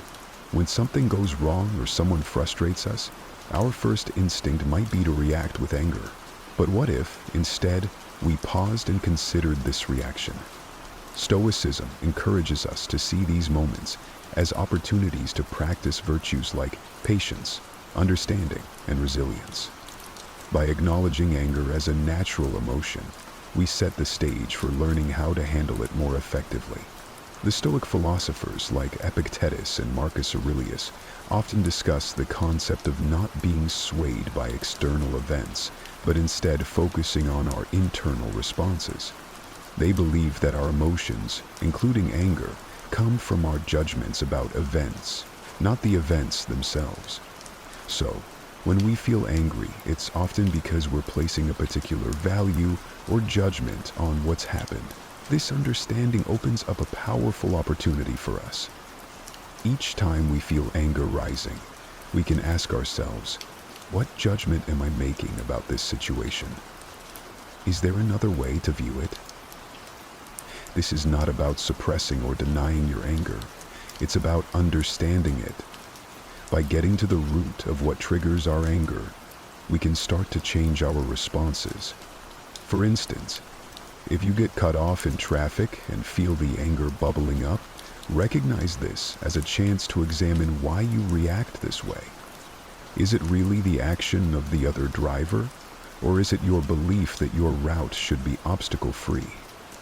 Moreover, acknowledging anger helps us empathize with others who might also struggle with their emotions. This empathy can deepen our connections and improve our interactions. It's about compassion, both for ourselves and for others, as we navigate the complexities of human emotions. This idea is at the heart of Stoic philosophy and is incredibly liberating once you truly grasp it. Think about it. So much of our frustration and anger stems from situations or people we simply can't change, no matter how much we might want to. The Stoics, like the wise Marcus Aurelius, taught that the real power lies in recognizing the difference between what we can control and what we can't. You control your thoughts, your decisions, and your actions. That's it. Everything else is more or less out of your hands. Other people's actions, the weather, the past, and much of the future. But here's where it gets interesting. By focusing on our own reactions and attitudes, we reclaim a tremendous amount of power. Instead of wasting energy on the uncontrollable, we invest it in what we can actually influence. Let's make it practical. Say you're working on a group project and someone isn't pulling their weight. It's easy to get frustrated, right? You might even feel your temper rising. But ask yourself, what part of this situation can I actually control? You can't make your teammate work harder, but you can control how you respond to the challenge. Maybe it's a conversation about expectations, or perhaps it's reallocating work within the group. By shifting your focus like this, you not only reduce your own stress, but also open up more constructive ways to address the problem. Another aspect of this Stoic principle is accepting that some things are just beyond our control. This acceptance doesn't mean resignation. It means understanding where our power truly lies. It's about not letting external events dictate your peace of mind. For instance, if you're stuck in traffic and getting irritated because you're going to be late, pause and think, can I control the traffic? No. But what can you control? Your reaction. Maybe you turn on an audiobook or some calming music, or use the time to think through your day. The beauty of focusing on what you can control is that it gradually builds a stronger, more resilient mindset. Over time, you'll find yourself less shaken by life's ups and downs because you know where your responsibilities lie and where they don't. This isn't about suppressing your feelings, but about channeling your energies more productively. It's about being fully present in the moment, aware of where we are and what we're doing, without being overly reactive or overwhelmed by what's going on around us. This aligns beautifully with Stoic teachings, which emphasize awareness of our thoughts and actions and maintaining control over our reactions to external circumstances. So why practice mindfulness? Because it helps us to pause between our experiences and our reactions to them. By becoming more mindful, we can choose responses that align with our values and goals instead of getting swept away by emotions. For example, when someone says something that upsets you, instead of immediately reacting or snapping back, mindfulness allows you to take a step back. You notice your emotional surge, but choose to observe it passively, without acting on it immediately. This space that mindfulness creates is not just calming, it's empowering. It gives you the chance to choose a response that you won't regret later. Let's talk about how to incorporate mindfulness into daily life, because it sounds great in theory, but it's in the practice that the real magic happens. One simple technique is to focus on your breathing. When you find yourself feeling anxious or angry, take a moment to concentrate on deep, slow breaths. This focus pulls your mind away from the triggers of stress or anger and brings you back to what you can control, your breath. Another practical method is what I like to call mindful observation. Choose an ordinary task or moment, like drinking a cup of coffee. Focus all your senses on this experience. Notice the aroma, the heat of the cup in your hands, the taste. This practice of engaging fully with the present moment can transform an ordinary experience into a richer, more textured moment. What's fascinating about this is that it trains your brain to apply the same level of awareness to more challenging situations. When anger or frustration arises, you'll be better equipped to handle it with the same focus and calm. Stoicism also teaches us about the impermanence of our experiences. Nothing lasts forever, not even our emotions. Mindfulness complements this by helping us to experience our feelings without judgment. Acknowledge that you're angry, recognize it, but also remind yourself that this anger is just a passing state. It's not who you are, and it doesn't control you, unless you let it. The idea that everything changes and nothing lasts forever is a universal truth that can help us navigate life's ups and downs with more grace and less frustration. It's about understanding that our circumstances, emotions, and even our thoughts are constantly in flux, and learning to embrace this constant state of change rather than resisting it. Think about how often we get upset because things didn't go as planned. Maybe it was a job promotion that didn't come through, a relationship that ended unexpectedly, or a sudden change in our health. Our first reaction might be to resist these changes, to get angry or sad. But Stoicism invites us to look at these situations differently, through the lens of impermanence. When we truly grasp that nothing is permanent, we start to realize that our anger or disappointment is also temporary. This doesn't diminish the importance of our feelings, but gives us a more balanced perspective on them. Embracing impermanence allows us to live more in the present and worry less about the past and the future. If you know that everything is temporary, you begin to appreciate your experiences and the people around you more deeply. You don't take things for granted because you're aware that circumstances can change at any moment. This awareness can be incredibly freeing. It reduces the sting of negative events and enhances the joy of positive ones. Now, how do we practice accepting impermanence in daily life? Start by reflecting on the transient nature of your surroundings and experiences. For example, watch how the seasons change. Observe how your feelings shift throughout the day, or how your relationships evolve over time. These observations can be reminders that change is the only constant. Another way to integrate this into your life is by adjusting how you respond to disruptions or unexpected changes. Instead of reacting with frustration when something doesn't go your way, take a moment to acknowledge that this change is part of a bigger flow of life. It's an opportunity to adapt and grow. Think about a time when something didn't work out as you had hoped, and then something better came along. Often, it's only in hindsight that we see how these changes were beneficial. Stoicism doesn't just ask us to accept impermanence, it encourages us to find strength in it. Each change and ending is a chance to practice resilience and flexibility.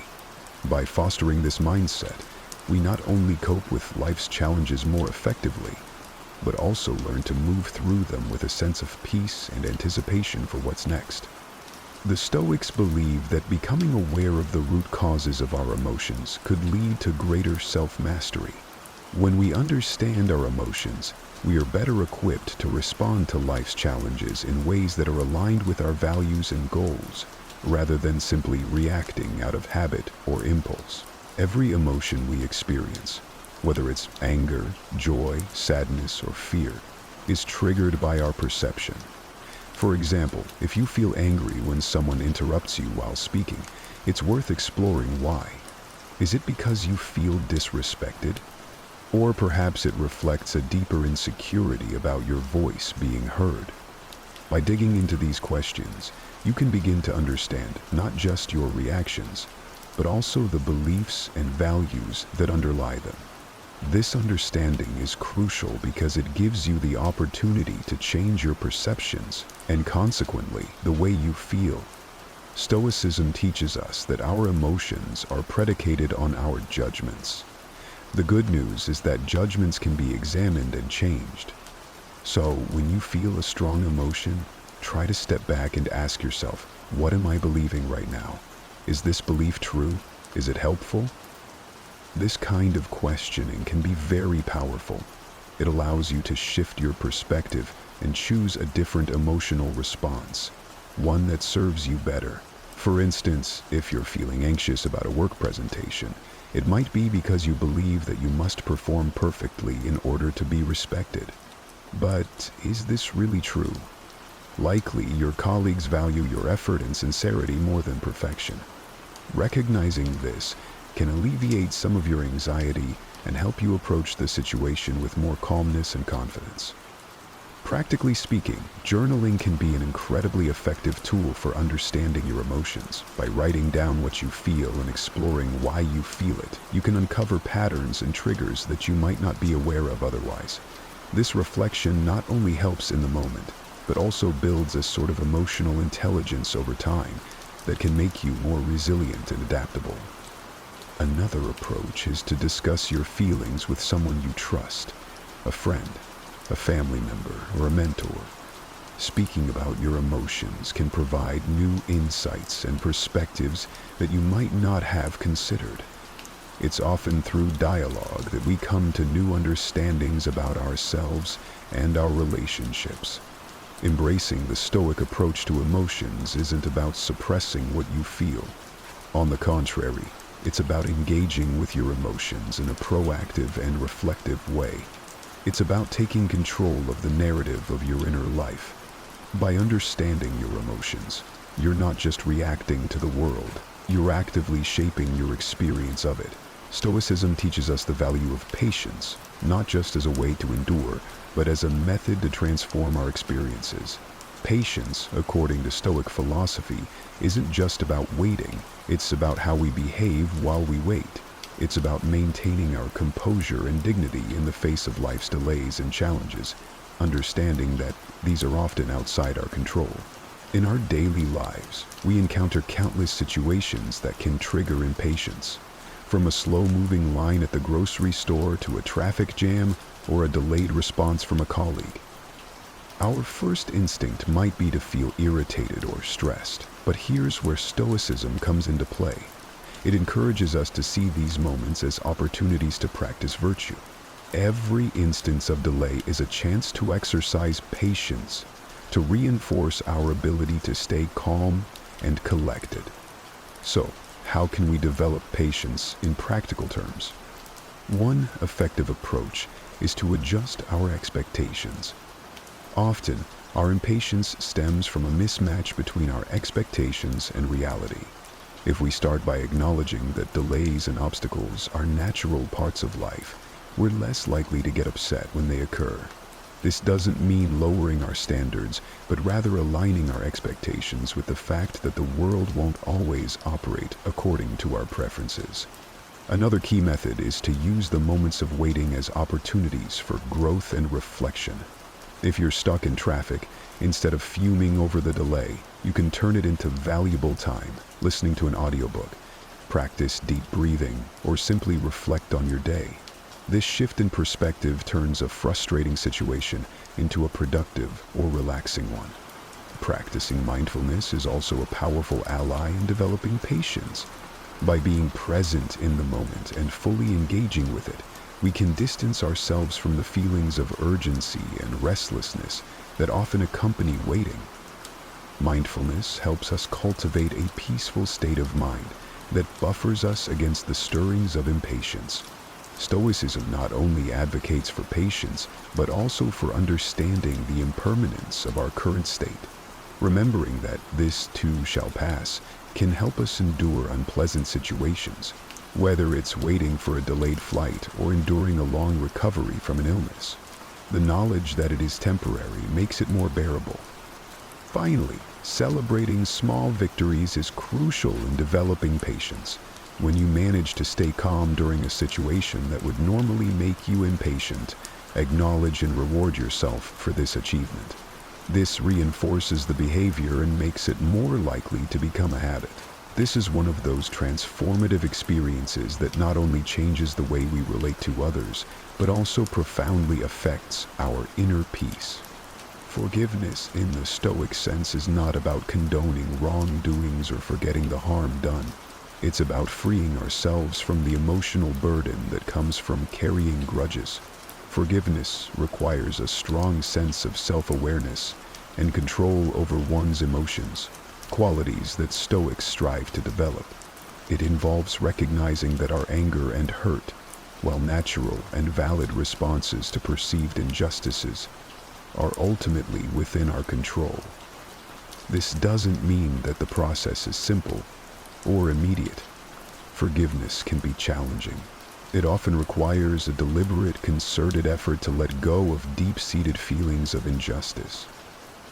Consider the power that comes from deciding not to allow someone else's actions to disturb your inner tranquility. This is the essence of Stoic forgiveness. It's about making a conscious choice to not let past actions continually affect your present state of mind. This decision helps you reclaim your emotional energy and focus it on more constructive pursuits that align with your values and goals. Now, how do we start practicing forgiveness in everyday life? It begins with the recognition that all humans are fallible, ourselves included.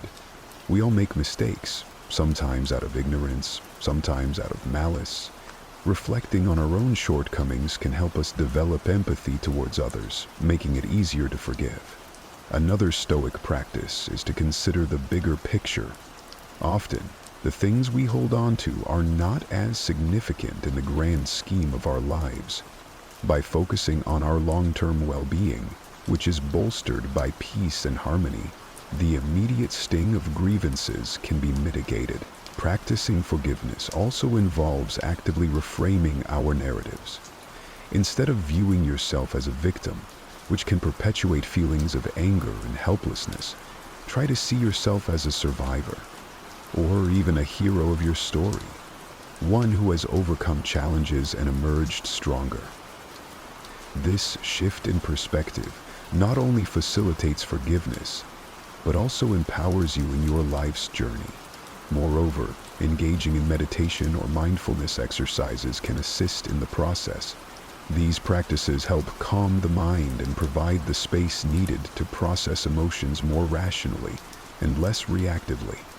As you sit quietly and focus on your breath, allow thoughts of forgiveness to enter your mind. Picture those you feel have wronged you and imagine sending them thoughts of goodwill. This doesn't mean you accept the wrong, but you are choosing to release its hold over you. Finally, it's important to understand that forgiveness is a process, sometimes a lengthy one. It doesn't happen all at once, and that's perfectly okay. Each step towards forgiveness, no matter how small, is a step towards a freer, more emotionally balanced life. At its essence, self-gratrobe allows us to pause before reacting, giving us the time to consider whether our impulses align with our long-term goals.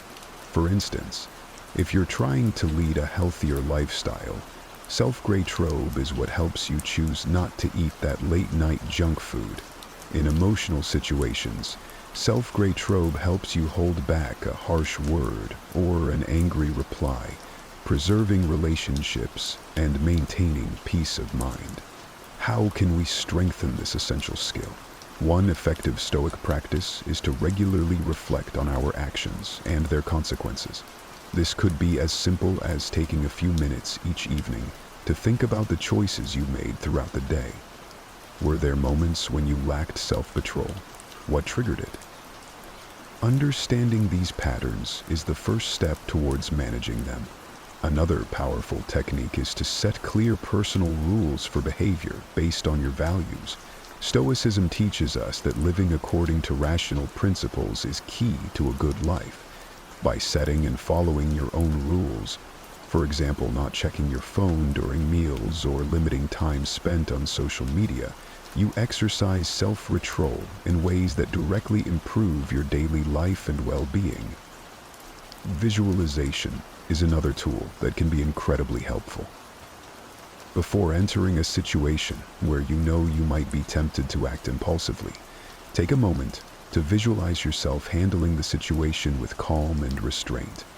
Imagine the satisfaction you'll feel from acting in accordance with your principles.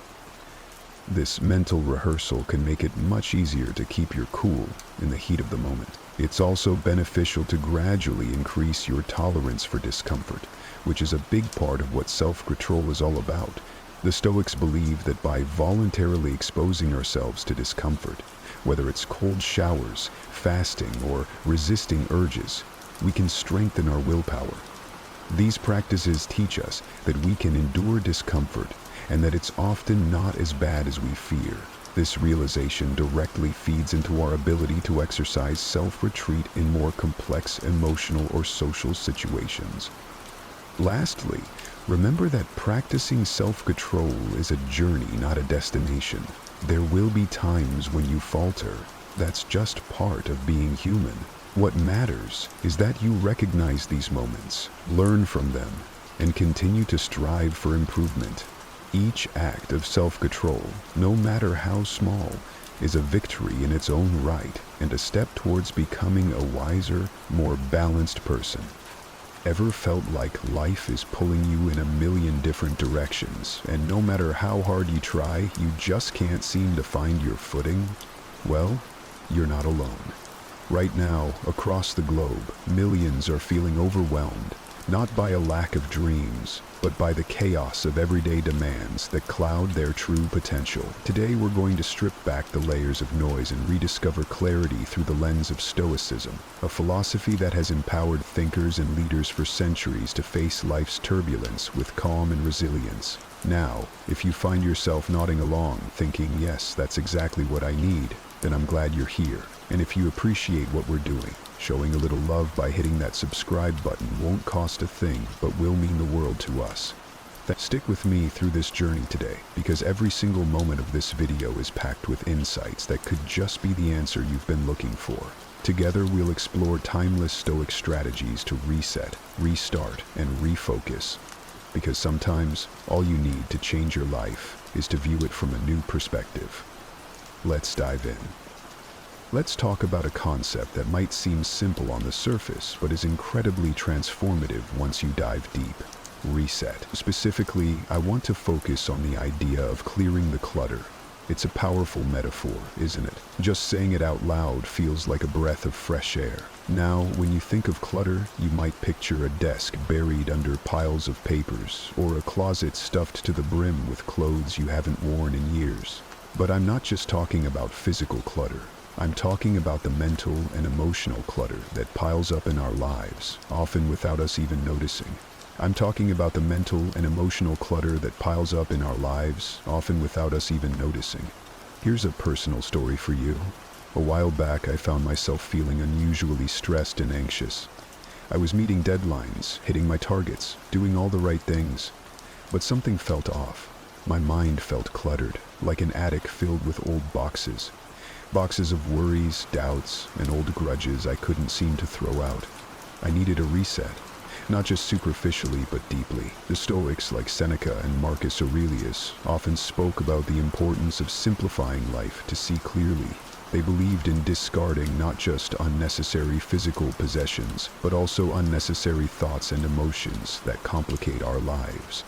This Stoic principle became my guiding light. I began by asking myself tough questions, the kind that make you pause and really think.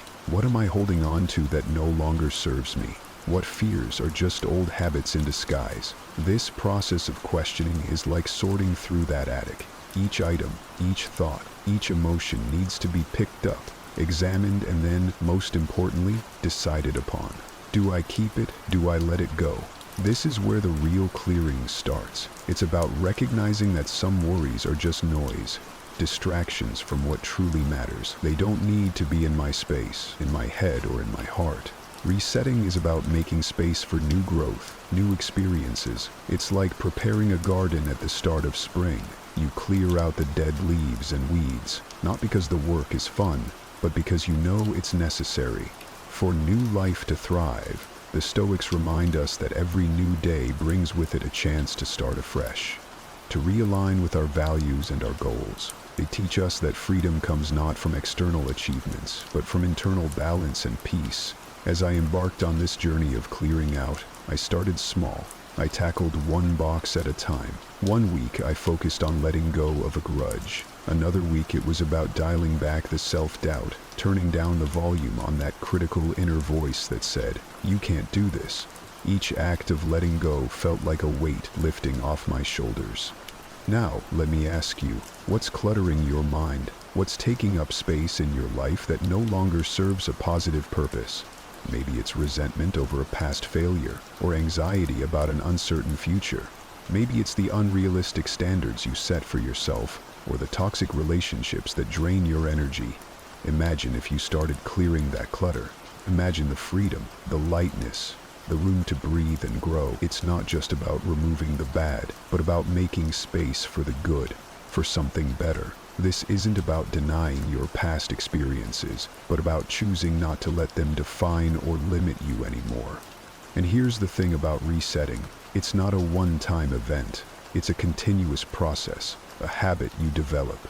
Each day is a new opportunity to clear away what doesn't belong and reinforce what does. It's about building resilience, about learning to bounce back faster and stronger because you're not weighed down by unnecessary baggage. So, as you listen to this, think about what you can reset in your life today. It doesn't have to be big. Start small. Maybe it's deciding to forgive someone, to forgive yourself, or to set aside a worry that's been nagging at you. Remember, each piece of clutter you clear makes room for something invaluable. Peace of mind, clarity, and the strength to face whatever comes next. As the Stoics would say, the obstacle in the path becomes the path.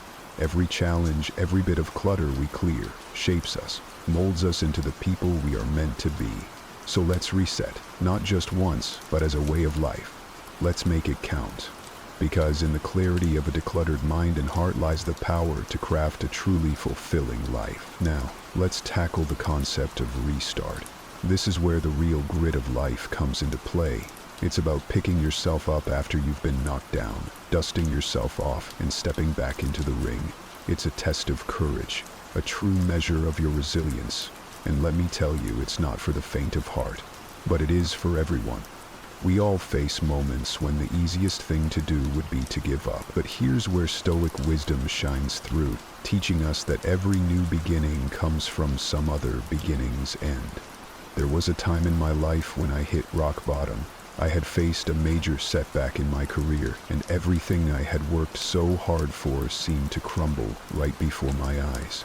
It felt like standing amidst the ruins of a once glorious castle that I had built, brick by brick. The temptation to just sit in the rubble was overwhelming. But here's the kicker. The Stoics say, the impediment to action advances action. What stands in the way becomes the way. And that's what I did. I made my obstacle my way forward. Restarting isn't about brushing off your failures as if they're nothing. No, it's about acknowledging them, learning from them. It's about looking your failures in the eye and saying, "You can't keep me down." Because the truth is, every failure is ripe with potential to teach us something invaluable, something that success never could. I asked myself, what can I learn from this? How can I grow? The answers to those questions were the first steps I took toward my restart. I started by setting small, manageable goals. It wasn't about reclaiming all my lost ground in a day. Instead, it was about moving forward one small step at a time. Each step, no matter how small, was a victory. It was a defiance of failure, a testament to my resilience. And with each step, my journey forward gathered momentum. But let's be real, restarting can be daunting. You're not always going to have clear direction. That's where the Stoic practice of premeditatio malorum, the premeditation of evils, comes in. It's about visualizing the worst-case scenarios and preparing for them. Not to be pessimistic, but to be prepared. When you've already faced your fears in your mind, taking action in the real world becomes less daunting. It's like rehearsing for a play. When the curtains lift, you're ready to perform. And here's a thought for you. How often do you hold back because the fear of failure paralyzes you? Imagine what you could achieve if you viewed each failure as a step up, not a stumble. Picture yourself as a phoenix, rising from the ashes, reborn and renewed. That's the essence of restarting. It's not about never failing. It's about never letting failure have the last word. During my restart, I also learned the importance of community.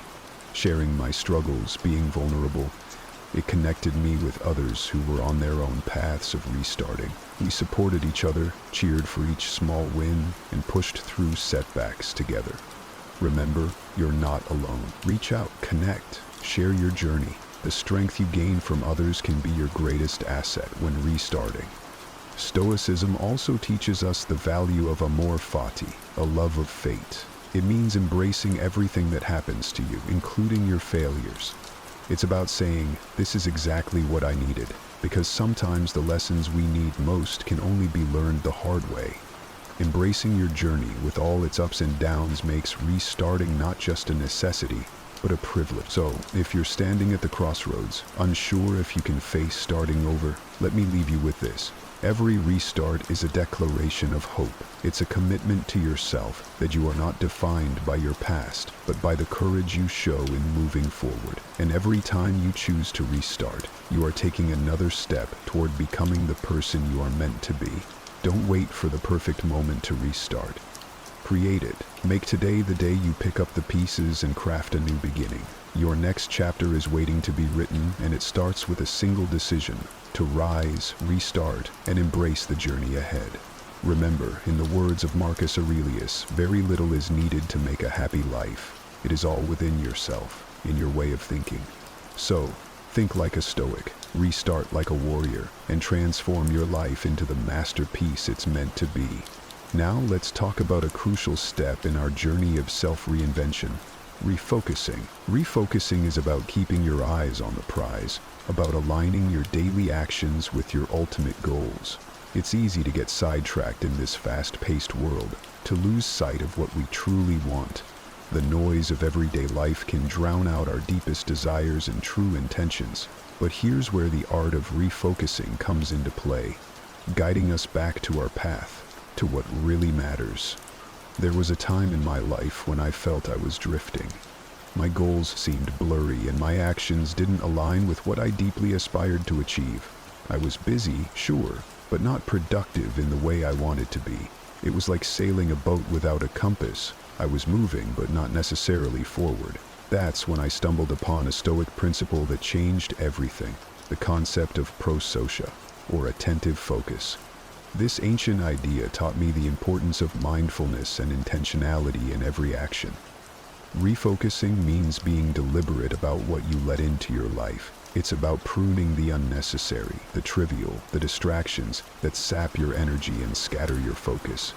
It's about asking yourself, is what I'm doing right now serving my ultimate purpose? If not, it might be time to let it go. Let's get practical here. Start by defining your top priorities. What are the 3 things that, if you achieve them, would make the biggest impact on your life? Write them down. Keep them somewhere you can see every day.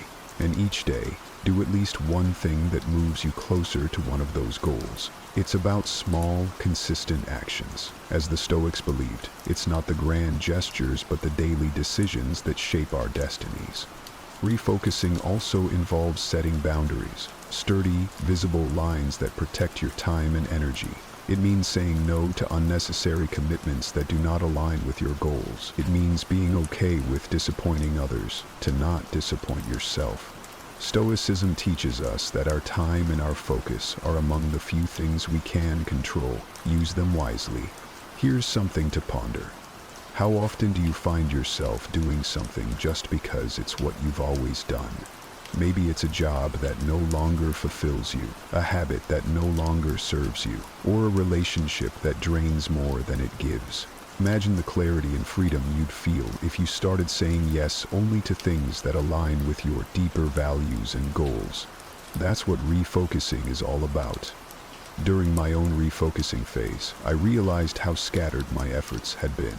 I was trying to chase too many goals, which meant I wasn't making meaningful progress in any area.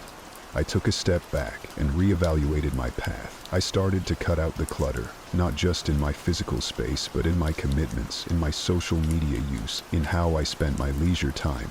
Every piece of clutter cleared was like removing a blindfold. My goals came back into sharp focus. Refocusing is not a one-time fix. It's a continuous process. Life changes, goals evolve, and our focus needs to shift accordingly. It's like recalibrating a compass when you find out you've been slightly off course. It's not a failure. It's a necessary part of navigating. And if you're wondering if it's too late to refocus, let me remind you of a Stoic truth. It's never too late to be who you might have been. Every moment is a chance to turn things around, to align yourself with your aspirations. Your past decisions do not have to dictate your future. The power to change your focus lies in your hands, right here, right now. So take a moment today to ask yourself, what am I focusing on? Is it what matters most to me? If not, what can I change? Remember, refocusing is about more than just achieving goals. It's about crafting a life that's truly worth living, a life that reflects your deepest values and aspirations. Refocus now, not tomorrow, not next week, but today. Let every step you take be purposeful.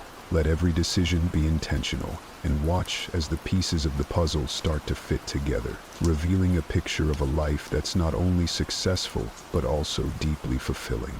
As we wrap up our journey today, let's talk about maintaining momentum. It's one thing to start anew, to reset your compass, restart your engine, or refocus your lens, but it's another to keep that energy flowing, to keep pushing forward even when the initial spark has dimmed. This, my friends, is where the true challenge lies, and also where the most rewarding part of our journey begins. Remember, every great story you've ever heard, every inspiring journey you've admired, didn't just happen overnight. They were built on consistency, perseverance, and a steadfast commitment to the end goal. And here's where the Stoic principle of endurance, or what they call hippomone, comes into play. It's about enduring the long march, sticking to your path even when it's steep and fraught with obstacles. Think about the last time you started something new. Maybe it was a fitness regimen, a business venture, or a personal project. The beginning was likely exciting, filled with energy and grand visions of success. But as time went on, perhaps the enthusiasm waned. Maybe obstacles appeared that you hadn't anticipated. This is natural. It's a part of any worthwhile endeavor. But the key to success? It isn't just starting strong. It's about continuing strong. So how do we maintain this momentum? First, by setting small, incremental goals. Break down your big, audacious goals into smaller, manageable tasks. Each small victory keeps your spirits high and your focus sharp.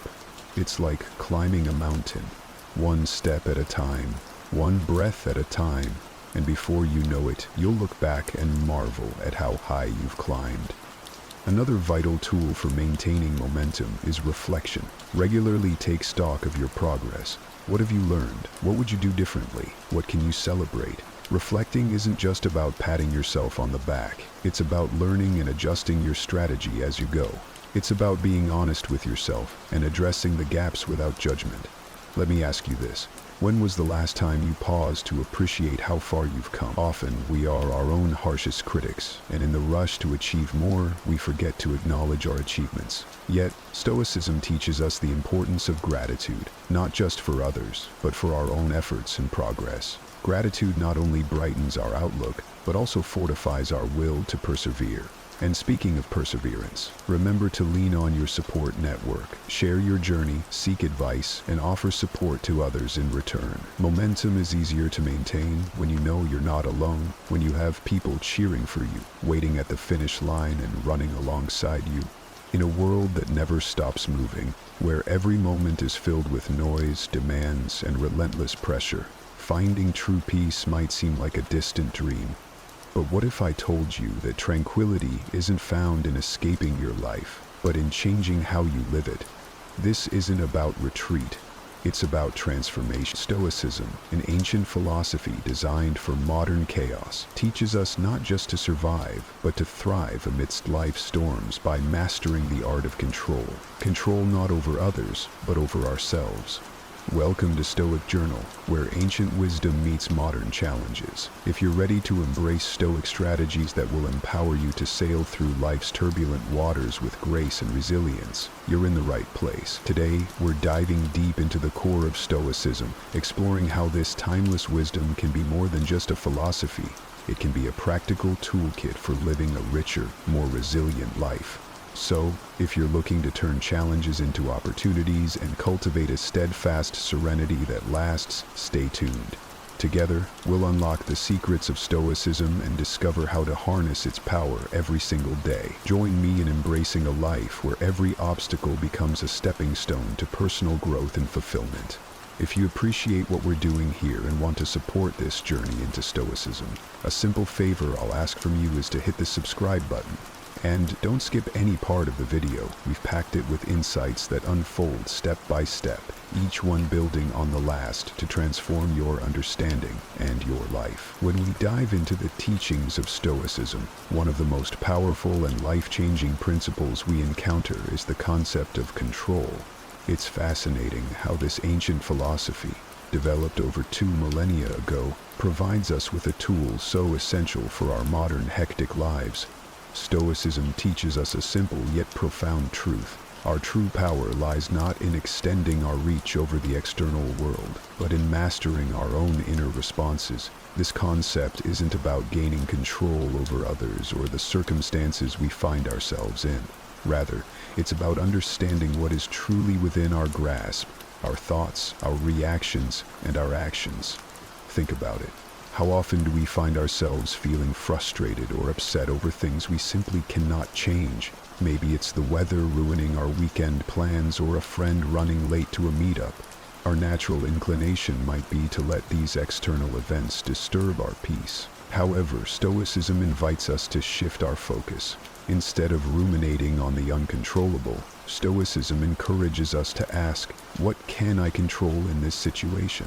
The answer is almost always related to our internal state, our mindset, our readiness to adapt, and our decision on how to respond.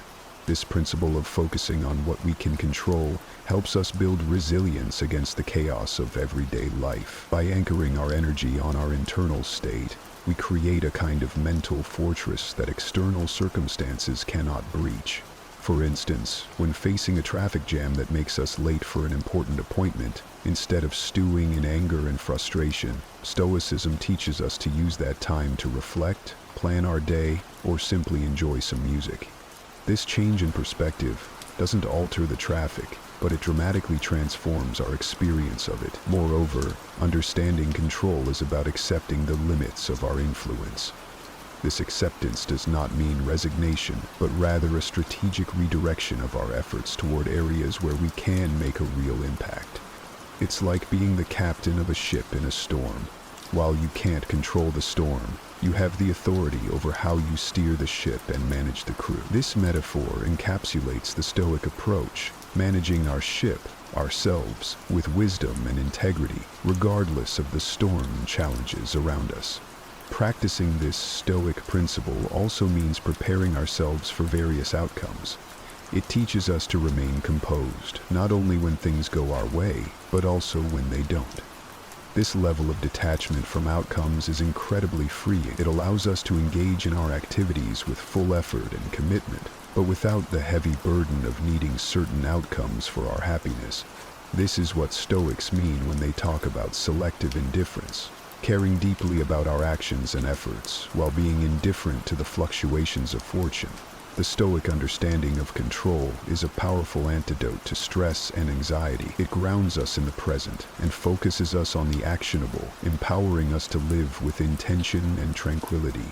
By internalizing this lesson, we don't just cope with life's unpredictabilities, we thrive amidst them. We become proactive participants in our lives, choosing responses that align with our deepest values, rather than being reactive to every external stimulus. Embracing the Stoic practice of focusing on what we can control doesn't happen overnight. It requires mindfulness, self-reflection, and regular practice. But the rewards, increased serenity, effectiveness, and a profound sense of empowerment, are well worth the effort. As we continue to explore Stoicism, let's keep this foundational principle in mind. It's not just about reading and understanding Stoic philosophy, it's about living it, one controlled, thoughtful response at a time. In Stoic philosophy, virtue is not just a moral compass, but the very core of a fulfilling life. It's interesting how Stoicism aligns the pursuit of virtue with the pursuit of happiness, a concept that might seem counterintuitive in today's fast-paced world, where happiness is often equated with pleasure or success. But Stoics view it differently. For them, happiness isn't found in external achievements or material possessions, but in living a life of virtue. So, what exactly does virtue mean in Stoicism? It encompasses four main qualities: wisdom, courage, justice, and temperance. Each of these virtues plays a crucial role in how we navigate our lives. Wisdom involves the insightful understanding of ourselves and the world around us. Courage is about facing life's challenges with resilience and bravery. Justice relates to treating others with fairness and kindness. Temperance is the art of self-control and moderation. Together, these virtues form the Stoic ideal of a well-lived life. The Stoic pursuit of happiness through virtue is fundamentally different from the fleeting pleasures we often chase. Stoicism teaches us that true happiness is a state of inner peace and satisfaction that comes from knowing you've lived well according to your own principles. This kind of happiness is stable and enduring. It doesn't evaporate when external conditions change, because it's based not on what happens to us, but on how we choose to respond. This approach to happiness is incredibly empowering. It suggests that regardless of our external circumstances, we have the capacity to cultivate happiness within ourselves by developing virtuous qualities. Think about the implications of that. It means that our emotional and psychological well-being doesn't have to be at the mercy of our surroundings or situations, which are often beyond our control. Instead, happiness becomes something we actively build through our choices and actions. Practicing Stoic virtue also means striving to be better each day. It's about personal growth and self-improvement. For instance, when we practice temperance, we learn to resist impulses that might lead to excess or harm. When we practice justice, we contribute positively to our communities, promoting a sense of goodwill and support. Each act of virtue not only enhances our own lives, but also touches the lives of others around us, creating a ripple effect of positivity. Moreover, the Stoic link between virtue and happiness teaches us about the importance of aligning our actions with our values. In a world where we are often pulled in different directions by conflicting desires and pressures, Stoicism offers a clear directive: focus on living virtuously. This simplifies decision-making and reduces the stress and anxiety associated with trying to please everyone or achieve perfection. It guides us to focus on being good, rather than merely feeling good or looking good. Embracing Stoic virtues isn't about suppressing emotions or denying pleasure. It's about finding a deeper, more meaningful kind of happiness that sustains us through life's ups and downs. It challenges us to look beyond immediate gratification and consider the long-term effects of our actions on our character and well-being. In practice, living a life of Stoic virtue can be challenging. It requires constant vigilance and effort. It asks us to be mindful of our actions and choices, to reflect regularly on our behavior, and to strive continually towards embodying the Stoic ideals. But the payoff is immense. As we align more closely with these virtues, we find that our lives are richer, our relationships are stronger, and our souls are calmer. So, as we journey through the teachings of Stoicism, let's keep in mind that virtue is the key to genuine, lasting happiness. It's not an easy path, but it is a rewarding one, filled with growth, resilience, and a deep sense of fulfillment. In the pursuit of Stoic happiness, every step we take in virtue is a step towards a more peaceful and meaningful life. One of the most compelling aspects of Stoicism is how it teaches us to reframe our perceptions to change our reality. This concept might sound a bit like modern psychology, and you'd be right to think there are parallels. Stoicism, however, takes this idea back thousands of years and integrates it into a broader philosophy that addresses how we can lead fulfilling lives by focusing on what we truly control. So, how does Stoicism help us reframe our perception? It starts with the premise that it's not the events themselves that upset us, but rather our opinions about them. For example, if you get caught in a rainstorm and feel miserable, it's not necessarily the rain that's causing your misery, it's your perception of the situation. Perhaps you see the rain as an annoyance rather than a natural occurrence that brings much-needed water to the earth. This shift in thinking, from seeing the rain as a personal inconvenience to viewing it as a beneficial ecological event, changes your emotional response to it. This Stoic principle of reframing perception is incredibly powerful because it puts us back in the driver's seat of our own emotions. Instead of being tossed around by external events, we get to choose our responses. This is done through what Stoics call the dichotomy of control, which is simply distinguishing between what we can control and what we can't. We can't control the weather, the traffic, or other people's actions, but we can control our reactions to these things. Let's dive a bit deeper into how this works in practice. Imagine you're working on a project at work, and suddenly there's a change in project direction due to external factors beyond your control. You might initially feel frustrated or anxious about the changes and additional work. However, by applying Stoic thinking, you can reframe this situation. Instead of viewing it as a setback, see it as an opportunity to learn new skills or to demonstrate your flexibility and creativity. This doesn't just change how you feel about the situation, it changes the situation itself in terms of your experience of it. Moreover, this reframing of perception, according to Stoic principles, goes beyond mere positive thinking. It's about seeing the truth of a situation more clearly. It involves understanding the nature of the world as one of change and unpredictability, and then aligning our expectations and actions accordingly. This alignment reduces our disappointments and enhances our resilience, as we are no longer fighting against the inevitable flow of life, but moving with it. The practice of reframing perception also encourages us to focus on the present moment, instead of getting lost in regrets about the past or worries about the future. Stoicism teaches us to concentrate on the here and now, on what we are doing at this moment, and how we can do it with virtue. This focus is liberating because it narrows down the vast array of things that might concern us to the few things we can actually influence. Reframing perception and reality in Stoicism isn't just a coping mechanism, it's a transformative process that leads to true inner peace. By consistently applying this Stoic practice, we begin to see that many of the walls we face are ones we have built ourselves with our misconceptions and misplaced beliefs. Breaking down these walls doesn't just change our view of the world, it changes the world we live in. The Stoic practice of reframing our perceptions is about understanding the true nature of events, recognizing our power to choose our responses, and focusing our efforts on what we can actually influence. This approach doesn't just help us handle life's challenges more effectively, it empowers us to lead lives marked by calm, clarity, and purpose.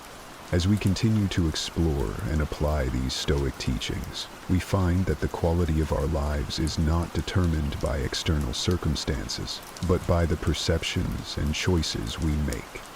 In Stoicism, one of the most profound and perhaps most challenging concepts is amor fati, which translates to love of fate. This isn't just about accepting whatever life throws at us.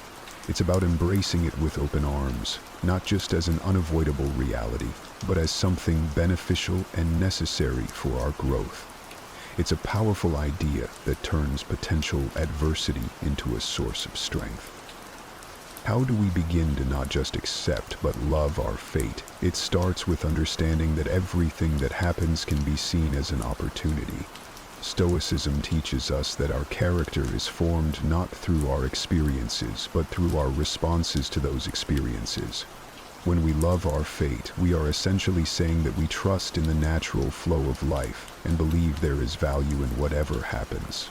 This doesn't mean we desire or wish for suffering or hardship, but rather that we find peace and purpose in the inevitability of such experiences.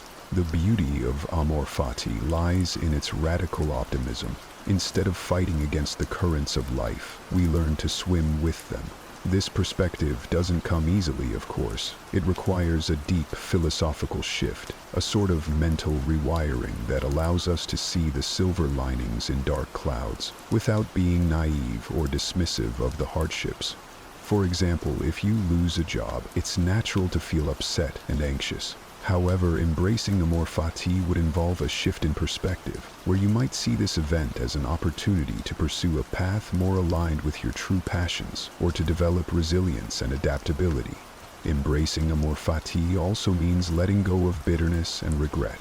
Stoicism doesn't ask us to forget the past or ignore the pain.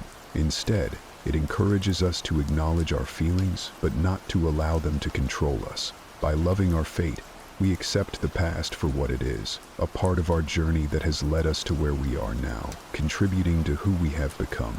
This acceptance frees us from the weight of past grievances, allowing us to move forward with a lighter spirit and a clearer mind. Moreover, amor fati is about finding joy in the journey itself, not just a destination. It's easy to think we'll be happy when we reach a certain milestone, when we get that job, when we buy that house, when we retire. But Stoicism teaches us that there's a profound joy available to us right here and now, in this very moment, if only we choose to see and embrace it. This doesn't mean we stop striving or becoming. It means we cherish the process as much as, if not more than, the outcomes. In practical terms, living with amor fati can start with small steps. It might mean taking a moment each day to reflect on something that didn't go as planned and finding something valuable in that experience. Perhaps it taught you a lesson, or maybe it strengthened a relationship through shared struggle. It could also involve more significant life changes, such as choosing a career path that feels true to your core values, even if it's less conventional or secure. Trusting that the challenges along the way will enrich your life's narrative. Amor fati enriches our lives by deepening our connection to the world and to ourselves. It helps us cultivate an inner resilience that acts as an anchor in the stormy seas of life.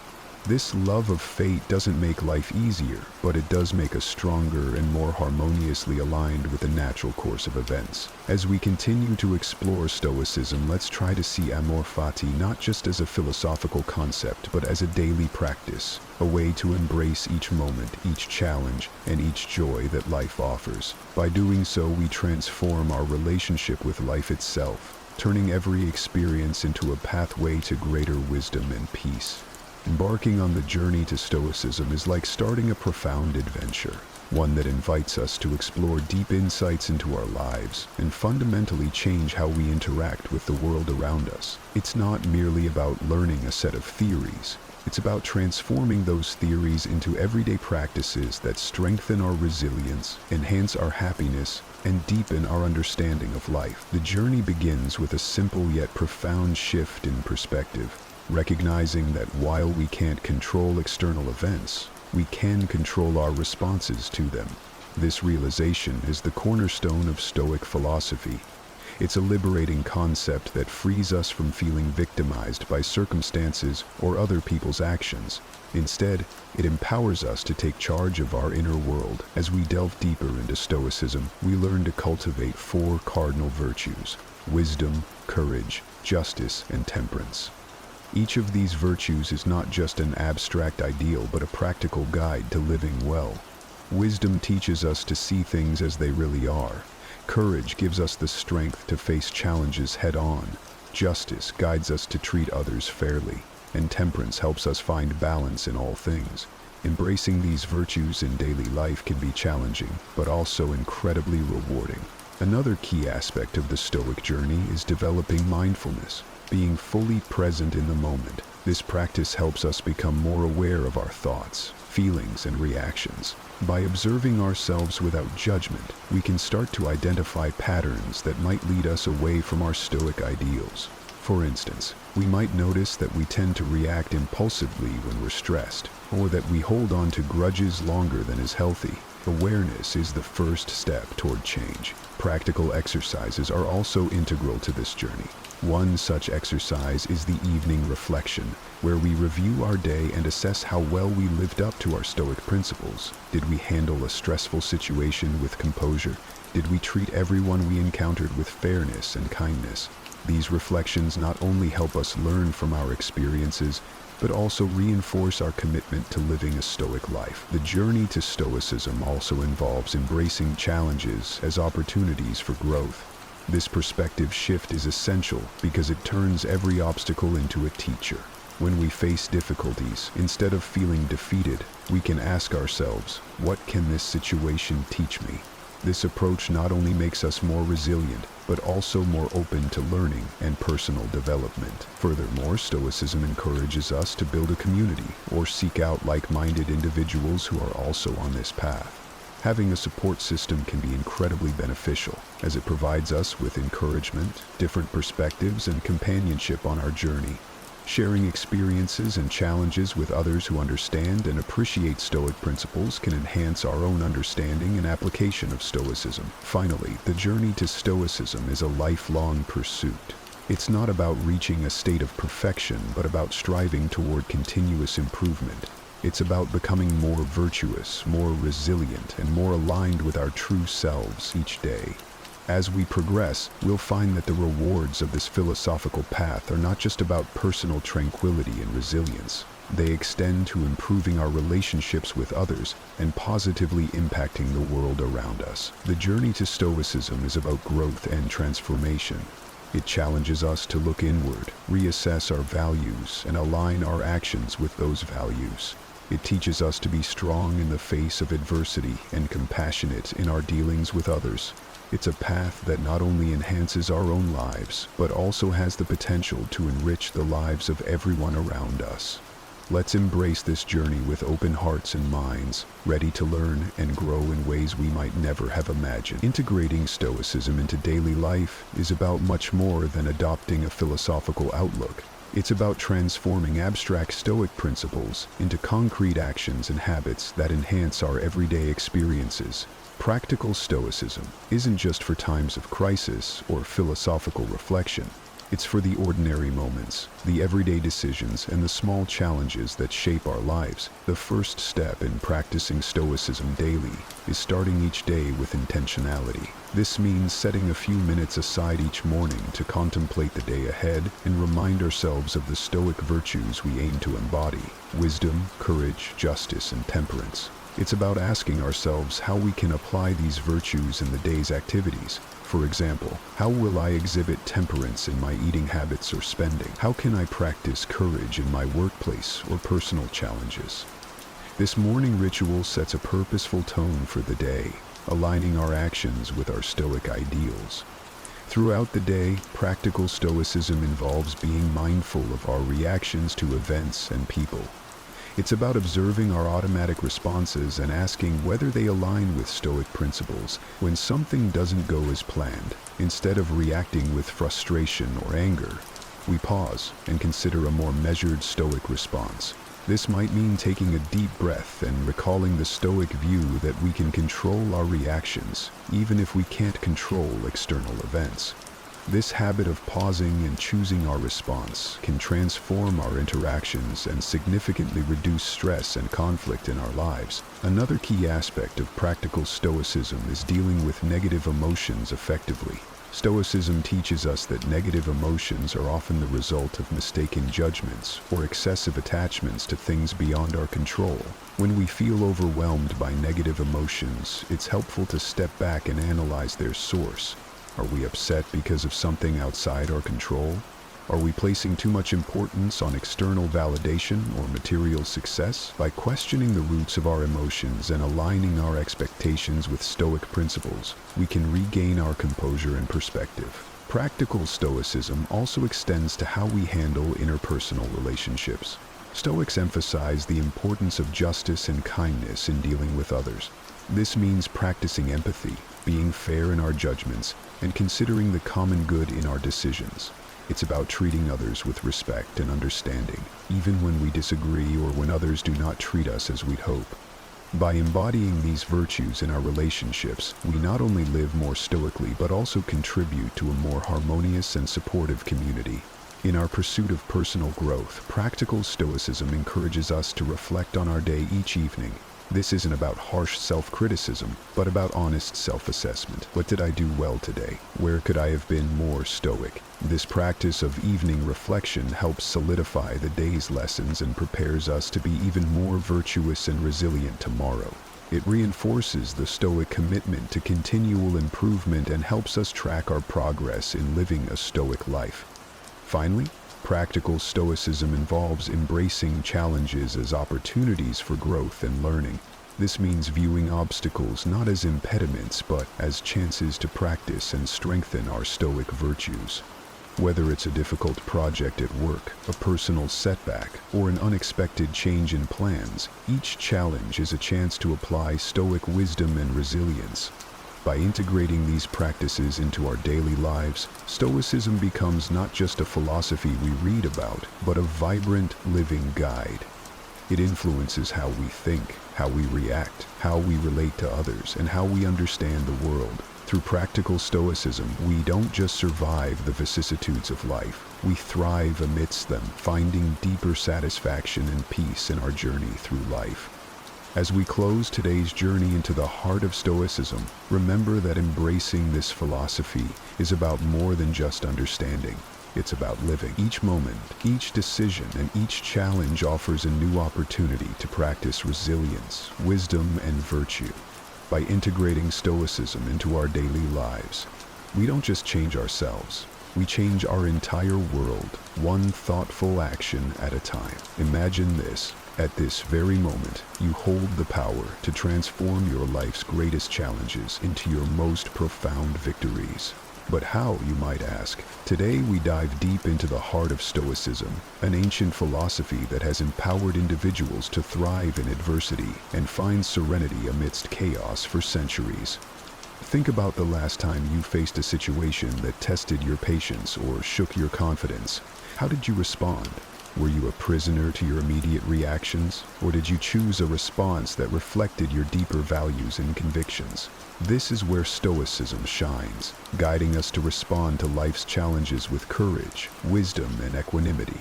Today, we're diving into a profound concept that has its roots in ancient wisdom, yet remains strikingly relevant in our modern world. The art of training your mind to respond, not react. This concept isn't just about controlling your temper or keeping your cool in challenging situations. It's about cultivating a deep-seated sense of awareness, a grounding in the present moment that allows you to navigate life's ups and downs with grace and intention. The Stoics, ancient philosophers known for their practical approach to life, had a lot to say about this. They believed that while we might not have control over the events that happen to us, we do have control over how we interpret and respond to these events. Stoicism teaches us to focus on what's within our control, encouraging a detachment from external circumstances and an anchoring in our own reasoned choices. It's this Stoic wisdom that can inspire us to pause, reflect, and choose a course of action that is reasoned and deliberate rather than impulsive and reactive. But why is this important? Well, think about how much of our stress, regret, and frustration comes from knee-jerk reactions to things people say or do. Now imagine if, instead, you could remain calm, centered, and thoughtful, even when the world around you is anything but. This isn't just about improving your peace of mind. It's about becoming a more effective, compassionate, and resilient person. Qualities that can transform not only your life, but also the lives of those around you. In our conversation today, we'll explore various strategies that draw from both modern psychology and Stoic philosophy to help you develop this responsive mindset.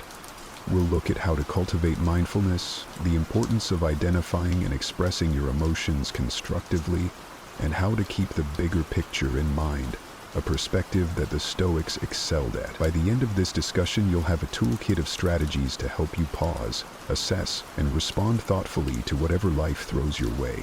So, let's embark on this journey together, learning to anchor ourselves in the wisdom of Stoicism.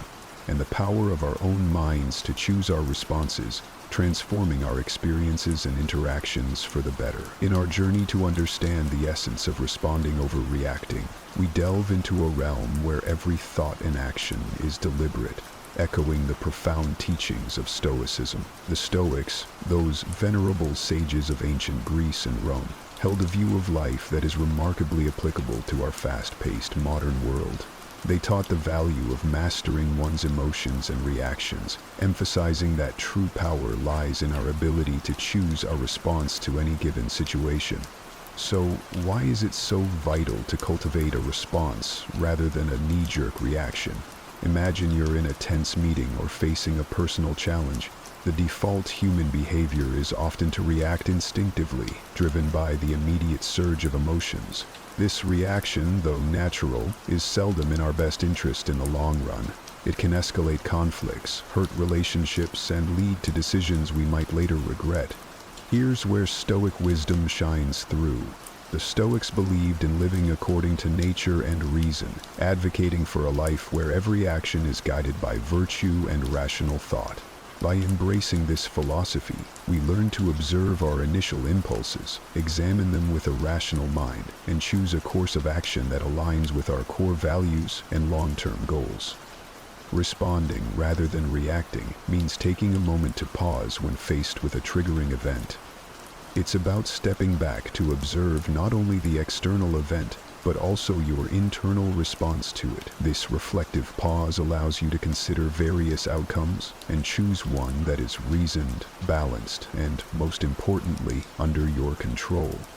In practicing this Stoic approach, you're not suppressing your emotions or pretending they don't exist. Instead, you're acknowledging them, understanding their origins, and then deciding if and how they should influence your actions. This approach empowers you to interact with the world in a way that maintains your inner peace and integrity, regardless of external circumstances. But the importance of responding over reacting extends beyond personal peace. It influences the quality of your relationships, the effectiveness of your leadership, and your resilience in the face of adversity. When you respond thoughtfully, you demonstrate respect, understanding, and empathy toward others' viewpoints and experiences, fostering more meaningful and constructive interactions. Embarking on a transformative journey to train the mind requires more than mere intention. It necessitates deliberate and sustained effort. Much like the practices espoused by the Stoics, these ancient philosophers offer timeless insights that can anchor our modern approach to cultivating a responsive rather than reactive mind. Firstly, let's delve into the power of self-awareness, a cornerstone of Stoic philosophy. The Stoics emphasize the importance of introspection and understanding one's own thoughts and motivations. In our context, this means cultivating an acute awareness of our mental and emotional states. When you're aware of your thoughts and feelings, you're better equipped to manage them effectively. This heightened self-awareness allows you to recognize the onset of emotional reactions and provides the crucial first step in choosing a different, more reasoned response. Next, we explore the practice of pausing, a simple yet profound strategy.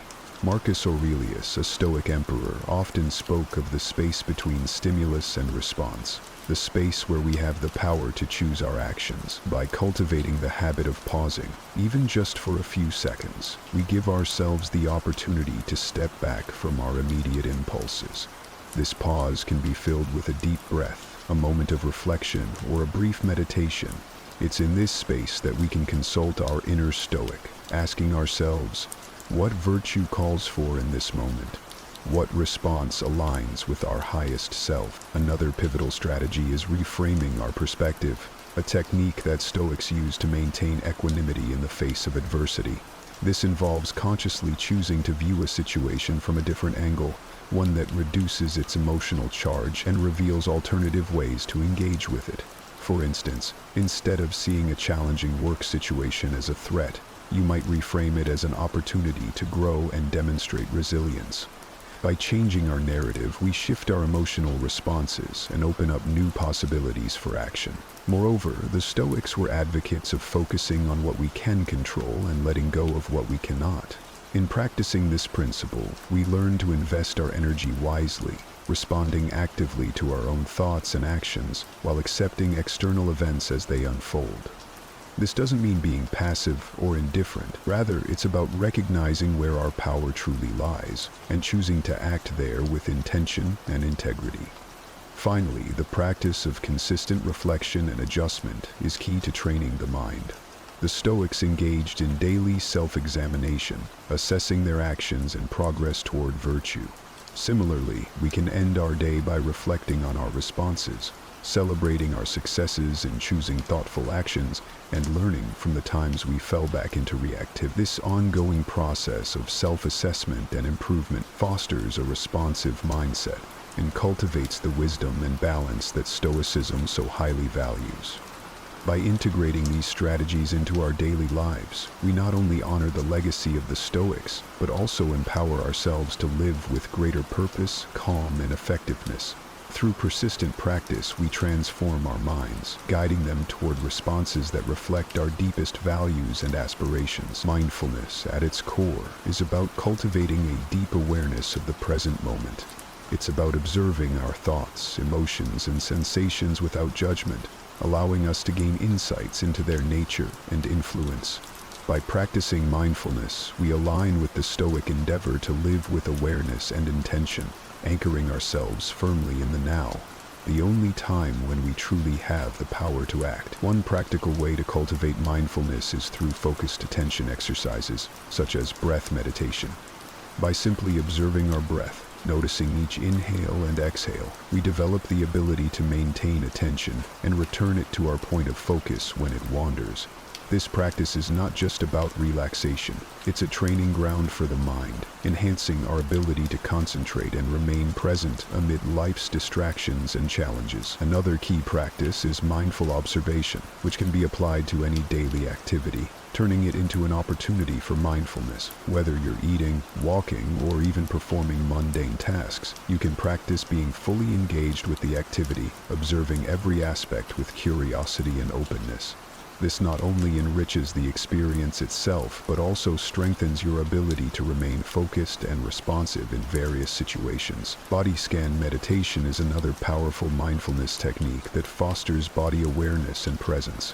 By attentively scanning through different parts of the body, we not only cultivate a greater connection with our physical selves, but also learn to recognize and release stored tensions and emotions. This practice echoes the Stoic reflection on the nature of bodily experiences and the importance of not allowing them to unduly influence our rational minds. Incorporating mindfulness into our interactions with others can also transform our relationships and communication. By being fully present with others, listening attentively, and observing without judgment, we foster deeper understanding and connection. This practice aligns with the Stoic value of empathy and the recognition that others, too, are rational beings, navigating their own challenges and experiences. By embracing these mindfulness practices, we walk a path tread by the Stoics, one that leads to greater clarity, tranquility, and effectiveness in our actions. As we cultivate a mindful presence, we equip ourselves with the tools to respond to life's inevitable challenges with grace, wisdom, and composure, embodying the best of what it means to live a Stoic-inspired life. Now, let's transition our focus toward the pragmatic application of our newfound mindfulness and Stoic insights, aiming to cultivate a lifestyle where responding thoughtfully overshadows reactive impulses. This journey to implementing a response over reaction is not merely about suppressing natural reflexes. Rather, it's about enriching our engagement with life, echoing the Stoic virtue of living with deliberate intention and rationality. To embody the principles we've discussed, it's crucial to establish daily practices that reinforce the art of responding. Imagine you're faced with a challenging situation, perhaps a disagreement at work or an unforeseen setback. The immediate impulse might be to react emotionally, driven by frustration or disappointment. Yet, this is the moment to harness our Stoic-inspired training, to pause and consider the broader perspective, asking ourselves, what would a Stoic philosopher do? This question isn't a call for emotional suppression. Instead, it's an invitation to engage our rational mind, to evaluate the situation dispassionately and identify constructive responses. Here, we're not eliminating emotions, but channeling them productively, using reason to navigate through them. It's about acknowledging our feelings, understanding their triggers, and then, with clarity and calm, deciding the best course of action that aligns with our values and objectives. In practical terms, this could mean taking a brief walk to clear your mind before responding to a provocative email. Or it might involve a deeper analysis of what's truly upsetting you in a conflict, seeking the underlying issues rather than reacting to surface irritants. Each time you choose to respond rather than react, you're reinforcing a pattern of thoughtful engagement with life's challenges, fostering resilience, and cultivating a more profound sense of peace and satisfaction.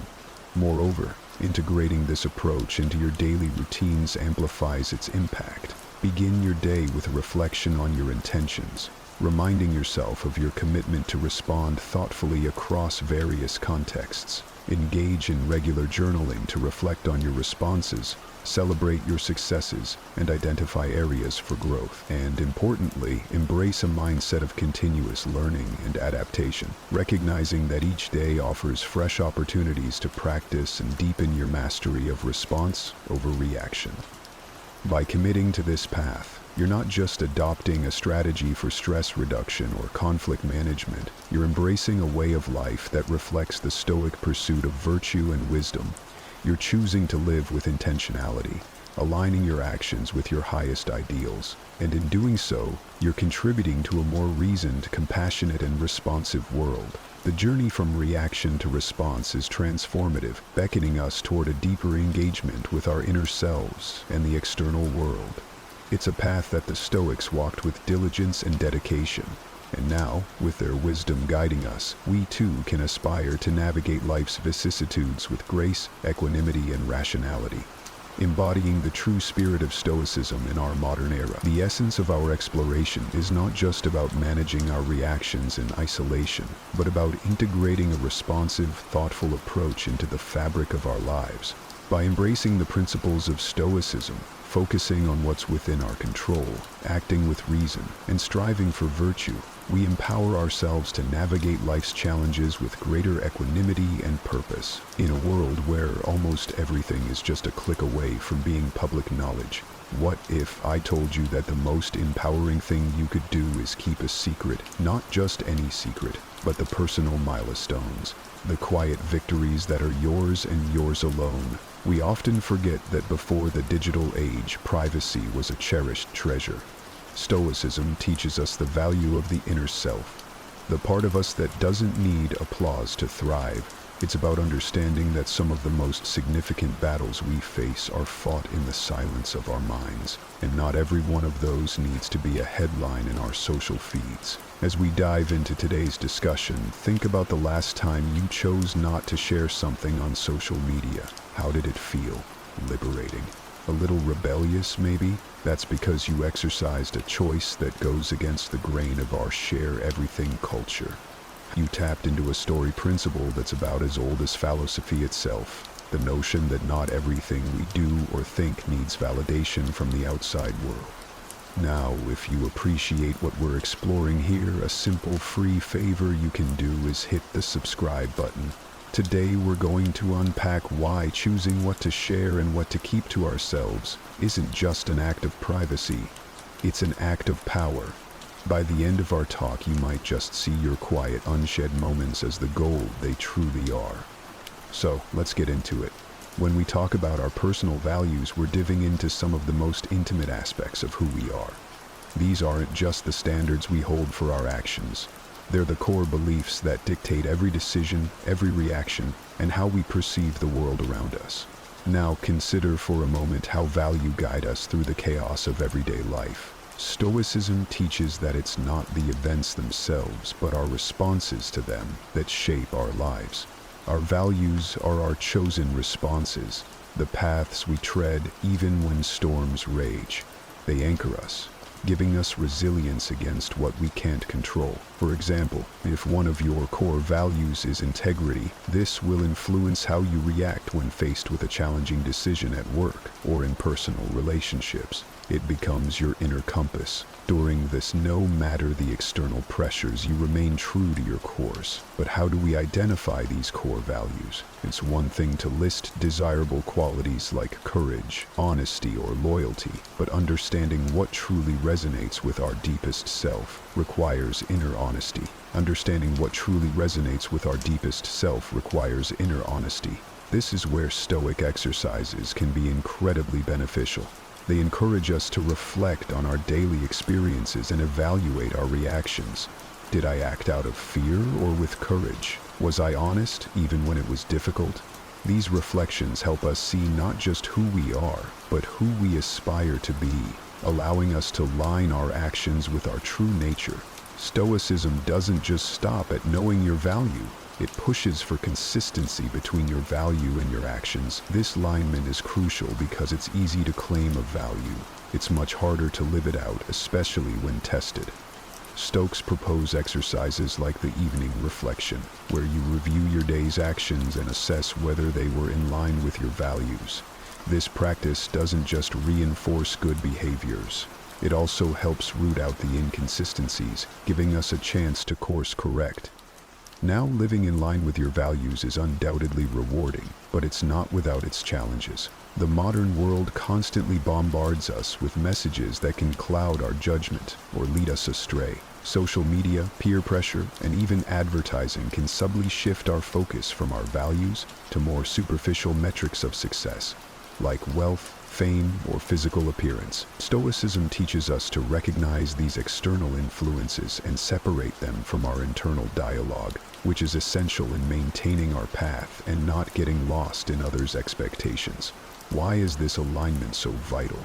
Because it ultimately leads to a more fulfilling and peaceful life. When our actions don't match our values, we feel it deep down, a kind of moral dissonance that can lead to stress, unhappiness, and even depression. But when they do align, there's a profound sense of peace and satisfaction that comes from knowing you are living true to yourself, regardless of external circumstances.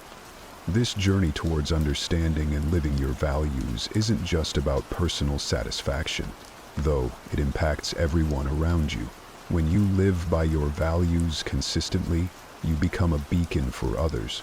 You inspire those who might still be searching for their path, and you offer a model of ingratitude and strength in a world that often values the opposite. Diving deep into what really makes us tick isn't just an exercise for philosophers or the introspective few. It's something that can benefit us all. Think about it like this. Identifying your core values is akin to mapping out the territory of your soul. It's about understanding the landscape of your inner world, which in turn shapes how you navigate the external world. And while it might sound like a hefty task, it's one that Stoicism, with its focus on self-awareness and wisdom, tackles head-on. Now, the process of figuring out these core values isn't about picking from a pre-made list. It's much more personal and profound than that. It involves a deep and honest look at what drives your decisions and actions at a fundamental level. What principles make you feel most alive? Which values, when you act on them, make you feel like you're being most true to yourself? These aren't questions that can be answered quickly. They require reflection, perhaps through journaling or meditation, both practices highly regarded in Stoic philosophy for their power to reveal our true natures. Stoicism teaches us that wisdom comes from within, from understanding our own virtues and how they connect to the universal virtues of wisdom, courage, justice, and moderation. By identifying our core values, we're not just making a list, we're committing to a life that seeks to harmonize our actions with these virtues. For example, if you value honesty, then living truthfully in all your dealings is a way to practice the Stoic virtue of justice, aligning your personal values with a broader ethical framework. Furthermore, it's important to realize that our values can evolve as we grow and experience more of life. What we hold important may shift. This is where Stoicism offers another valuable tool: The practice of constant Stoics advocate for regular periods of reflection to reassess our values and ensure they still represent who we are and who we want to be. This isn't about inconsistency, it's about growth. As you face new challenges or learn from past experiences, your understanding of what matters most can deepen, leading to a more nuanced appreciation of your values. And let's talk about how these values play out in the real world. Identifying your core values has practical benefits that extend far beyond personal satisfaction. It affects your relationships, career choices, and even day-to-day decisions. When you know your core values, you can choose paths that line with your principles, leading to greater fulfillment and less regret. You'll be less likely to find yourself in situations that compromise your integrity or leave you feeling out of place. So, how can you start identifying these core values? Begin by considering times when you felt particularly full or right about a decision. What was driving that feeling? Was it a commitment to fairness, a desire to be creative, a need to challenge yourself, or perhaps a commitment to loyalty? Also, consider the opposite. Situations that made you deeply uncomfortable are just as telling. Often they signal a violation of a core value. It might seem like a buzzword at times, but light management, matching what we do with what we believe, is one of those pivotal ingredients in a life that feels genuinely fulfilling and authentic. When our actions and our values are in sync, there's a kind of harmony that permeates everything we do, from the way we interact with others to the personal goals we set and strive to achieve. In the realm of Stoicism, this line is not just recommended, it's considered essential to living a virtuous life, one that is consistent and true to oneself. So why does this alignment matter so much? Think about the internal conflict that arises when we act in ways that contradict our core beliefs. It's uncomfortable, isn't it? There's a discord, a nagging sense of being out of step with ourselves. Stoicism teaches us that peace of mind comes from living a unified life, a life where our thoughts, actions, and values are all pulling in the same direction. The ancient Stoics believed that dissonance between these elements leads to turmoil within the soul, while alignment brings tranquility. Consider the Stoic idea of living according to nature, your own nature and the nature of the world. This means understanding who you are and what you stand for, and then acting in ways that are congruent with that understanding. When there is a clear line between your beliefs and your actions, decision-making becomes more straightforward. Stress levels drop and confidence grows because you are no longer at war with yourself. You're not pretending to be someone else or living by someone else's rules. You're being fundamentally true to your own values and principles. This alignment also impacts how we relate to others and navigate the world. When you live in alignment with your values, people know what you stand for. This transparency builds trust and respect, qualities that are crucial in both personal and professional relationships. It also makes you a stable and predictable partner, friend, or leader, not murkier or inconsistent, but reliable and steadfast. Moreover, living in alignment attracts others with similar values, creating a support network of like-minded individuals who reinforce and share your commitment to certain principles. The process of achieving and maintaining alignment isn't always easy, particularly in a society that often values expediency over it. It requires a constant process of self-examination and adjustment. Reminiscent of the Stoic practice of the evening review, at the end of each day, Stoics reflect on the actions of the day, asking yourself, did my actions today reflect my core values? Where did I fall short, and how can I improve tomorrow? This practice isn't about self-reflection, self-excellence, but about self-improvement and realigning our daily actions with our deeper value. Moreover, active life offers a deeper sense of satisfaction with life.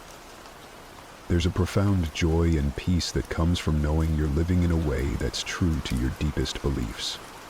This isn't the fleeting happiness that comes from external achievements or the approval of others, but a dailable, enduring contentment that sustains through life's ups and downs.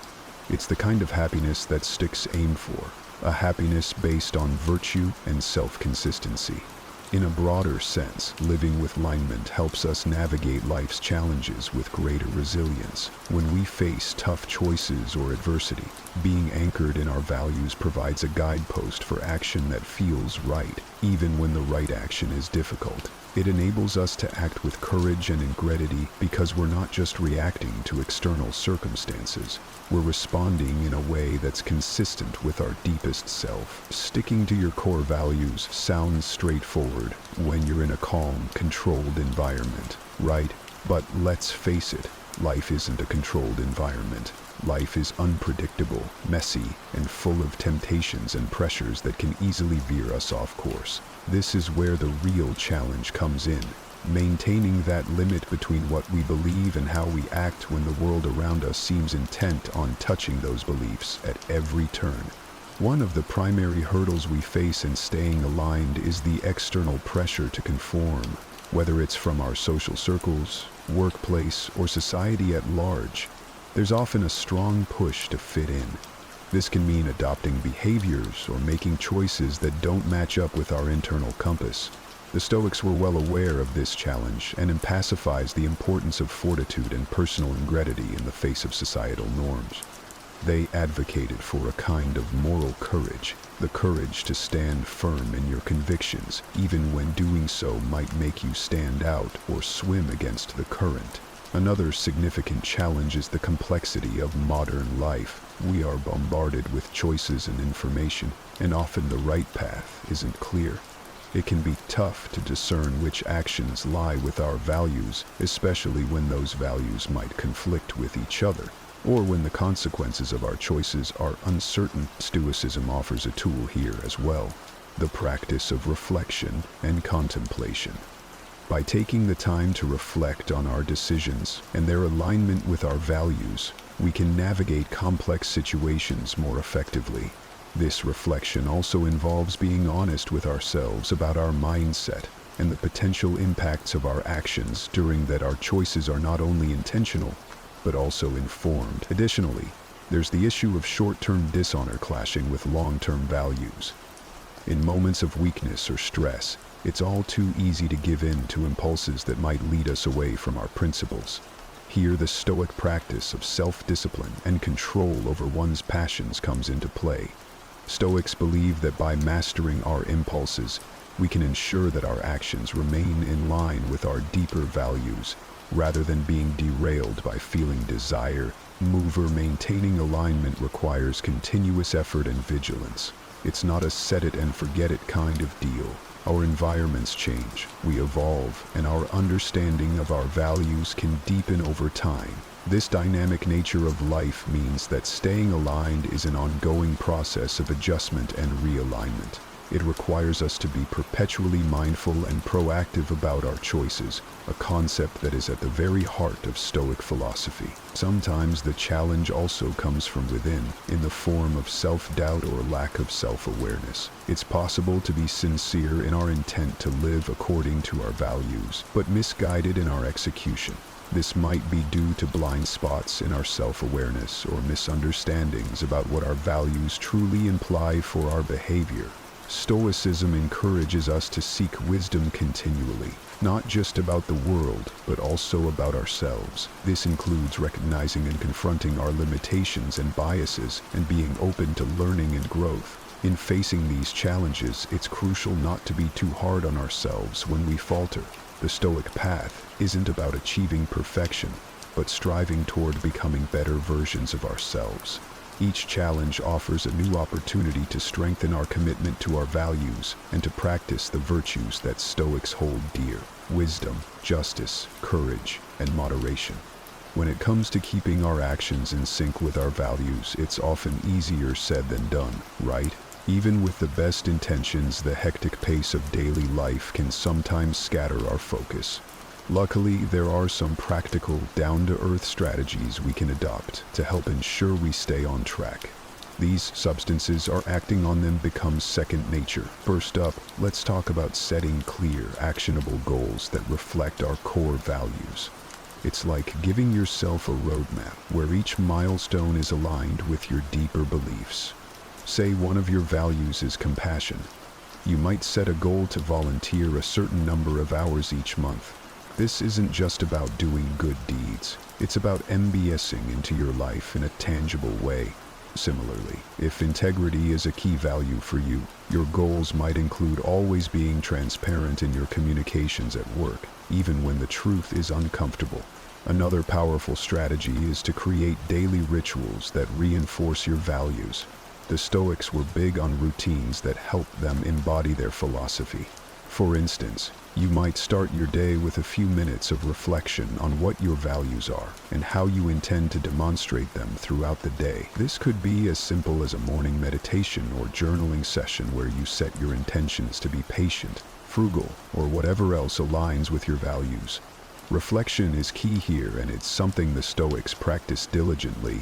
They believed in the importance of examining one's actions at the end of each day to see if they lived up to their ideals. You can adopt this practice by taking time each evening to review your day. What did you do that was in line with your values? Where did you fall short, and how can you improve tomorrow? This isn't about beating yourself up over mistakes, but about acknowledging where you can do better. Accountability partners can also play a crucial role in maintaining alignment. Share your goals and how they relate to your values with a friend or a mentor who can help keep you honest. Just like a workout buddy can motivate you to hit the gym, an accountability partner can help keep your actions aligned with your values.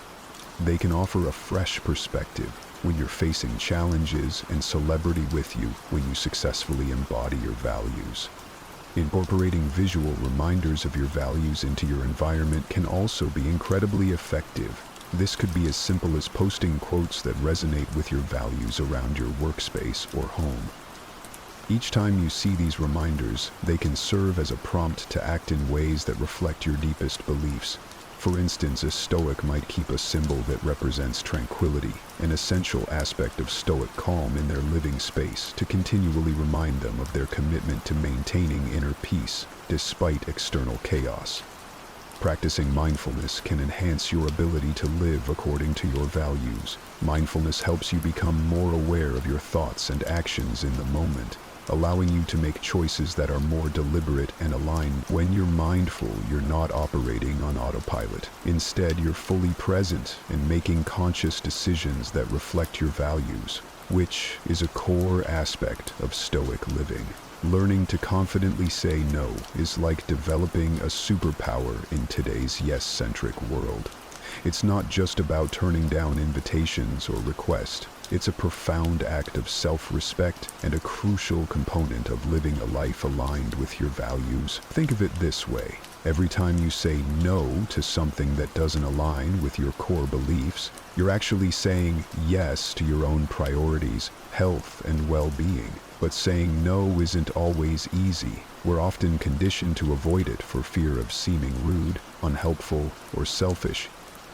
Hence, Stoicism offers a counter to this mindset by emphasizing the virtue of wisdom, knowing when different choices serve our higher goals. When you say no to demands that clash with your values, you're actually exercising practical wisdom.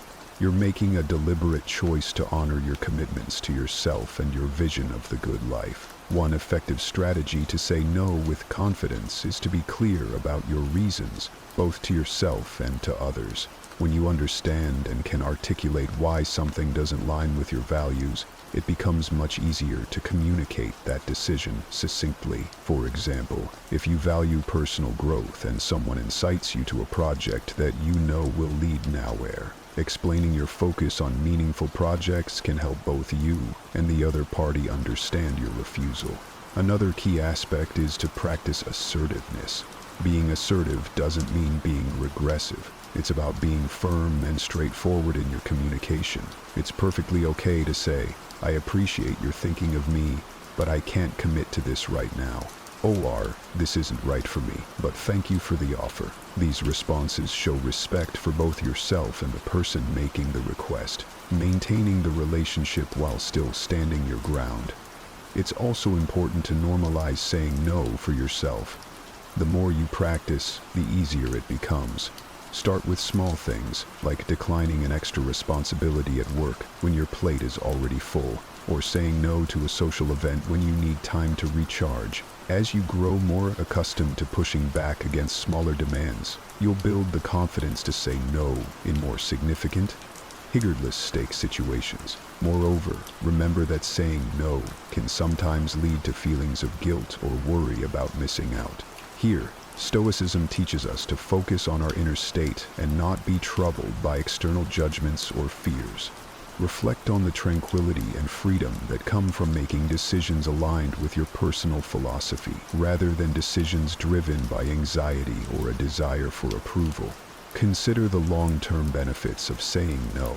Each time you make a choice that aligns with your values, you reinforce your identity and integrity. This not only builds your confidence, but also strengthens your reputation as someone who is clear, reliable, and principled. Over time, people come to respect your choices and your willingness to stick to your beliefs, which, in itself, can reduce the pressure to conform. It's a harsh reality, but some people in our lives take pleasure in causing harm and chaos. Think about it. You could be sharing moments, trusting someone, only to discover they are the very source of your turmoil. Today, we dive deep into a topic that's as fascinating as it is frightening, recognizing the signs you're dealing with an evil person. Whether it's a colleague, a friend, or even a family member, these individuals can be masters of deception, hiding their true nature behind charm and charisma. Today, we're not just exploring this dark side of human behavior out of curiosity. Understanding these signs can be life-changing. The Stoics believed in the power of perception and the importance of living a life guided by reason and virtue. By identifying and understanding these toxic traits, we can protect our peace of mind and cultivate healthier relationships, staying true to the principles of wisdom and self-control. Stay with us as we uncover 5 telltale signs of an evil person.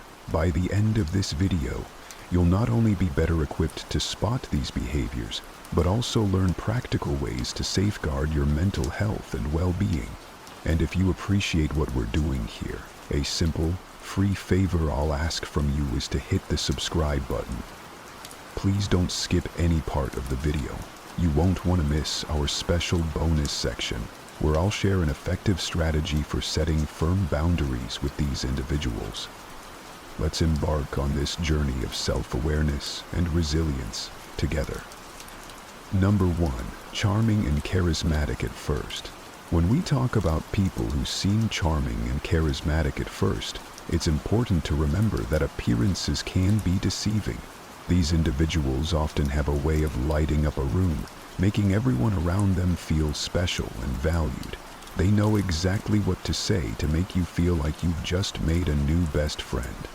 At first glance, they seem like the perfect person, witty, engaging, and seemingly interested in your life. It's easy to get swept up in their charm, thinking you've found someone truly special. However, the Stoics teach us to look beyond the surface and seek the truth through rational thought and observation. Over time, you might start to notice little cracks in their facade. Maybe they always need to be the center of attention, overshadowing others in social settings. They might talk over you, interrupt you, or even subtly put you down in front of others. These aren't just quirks or signs of an extroverted personality. They're red flags. The Stoics would advise us to observe these behaviors with a clear mind, unclouded by the initial excitement of their charisma. Imagine being at a party where this person is the life of the event, telling jokes and captivating the crowd. At first, it feels great to be in their orbit, but as the evening progresses, you realize they're dominating every conversation, making everything about themselves. When you try to share something about your life, they quickly redirect the topic back to them. This is where the principle of apatheia, a state of being undisturbed by external things, comes in handy. By staying emotionally balanced, you can see through their charming act. and recognize the self-centered nature underneath. It's also crucial to pay attention to how they react when things don't go their way. A person who is genuinely kind and caring will handle disappointments and disagreements with grace and understanding. But someone who is merely playing a role to gain your trust might quickly become angry or defensive. They might lash out or try to manipulate the situation to regain control. According to Stoic wisdom, such reactions are clear indicators of a lack of virtuous character. Marcus Aurelius reminds us to be wary of those who display signs of anger and manipulation, as these are not the traits of a rational and virtuous person. The key here is to take your time and trust your instincts.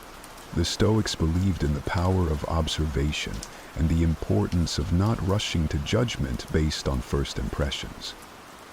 Epictetus taught that we should carefully evaluate the character of those we allow into our inner circle. So, if someone seems too good to be true, give yourself the space to observe their actions over time. Notice how they treat others, especially when they think no one is watching. True character is revealed in how a person behaves when they aren't trying to impress anyone. Remember, not everyone who seems charming and charismatic has good intentions. Some people use their charm as a tool for manipulation. By staying grounded and mindful, you can protect yourself from being taken in by a superficial facade. Stay true to the principles of wisdom and discernment, and you'll be better equipped to navigate these complex social interactions. Another crucial sign to watch out for: a lack of empathy. Empathy is the ability to understand and share the feelings of others. It's what allows us to connect deeply with those around us, to offer support when it's needed, and to create meaningful relationships. However, there are individuals out there who seem to completely lack this essential human trait. They don't care about how their actions or words affect others, and this can have a devastating impact on those around them. The Stoics believed in the importance of compassion and understanding as fundamental virtues. Marcus Aurelius often spoke about the interconnectedness of humanity and the need to consider the well-being of others as part of our own well-being. So, when we encounter someone who shows a blatant disregard for the feelings of others, it's a serious red flag. Imagine you're sharing something deeply personal with a friend, hoping for some comfort or understanding. Instead of showing any genuine concern, they brush off your feelings or even mock your vulnerability. This lack of empathy can make you feel isolated and misunderstood. It's not just about them not being there for you in tough times. It's also about them failing to share in your joy or celebrate your successes. A person who lacks empathy won't cheer for your achievements. They might even undermine them or take credit themselves.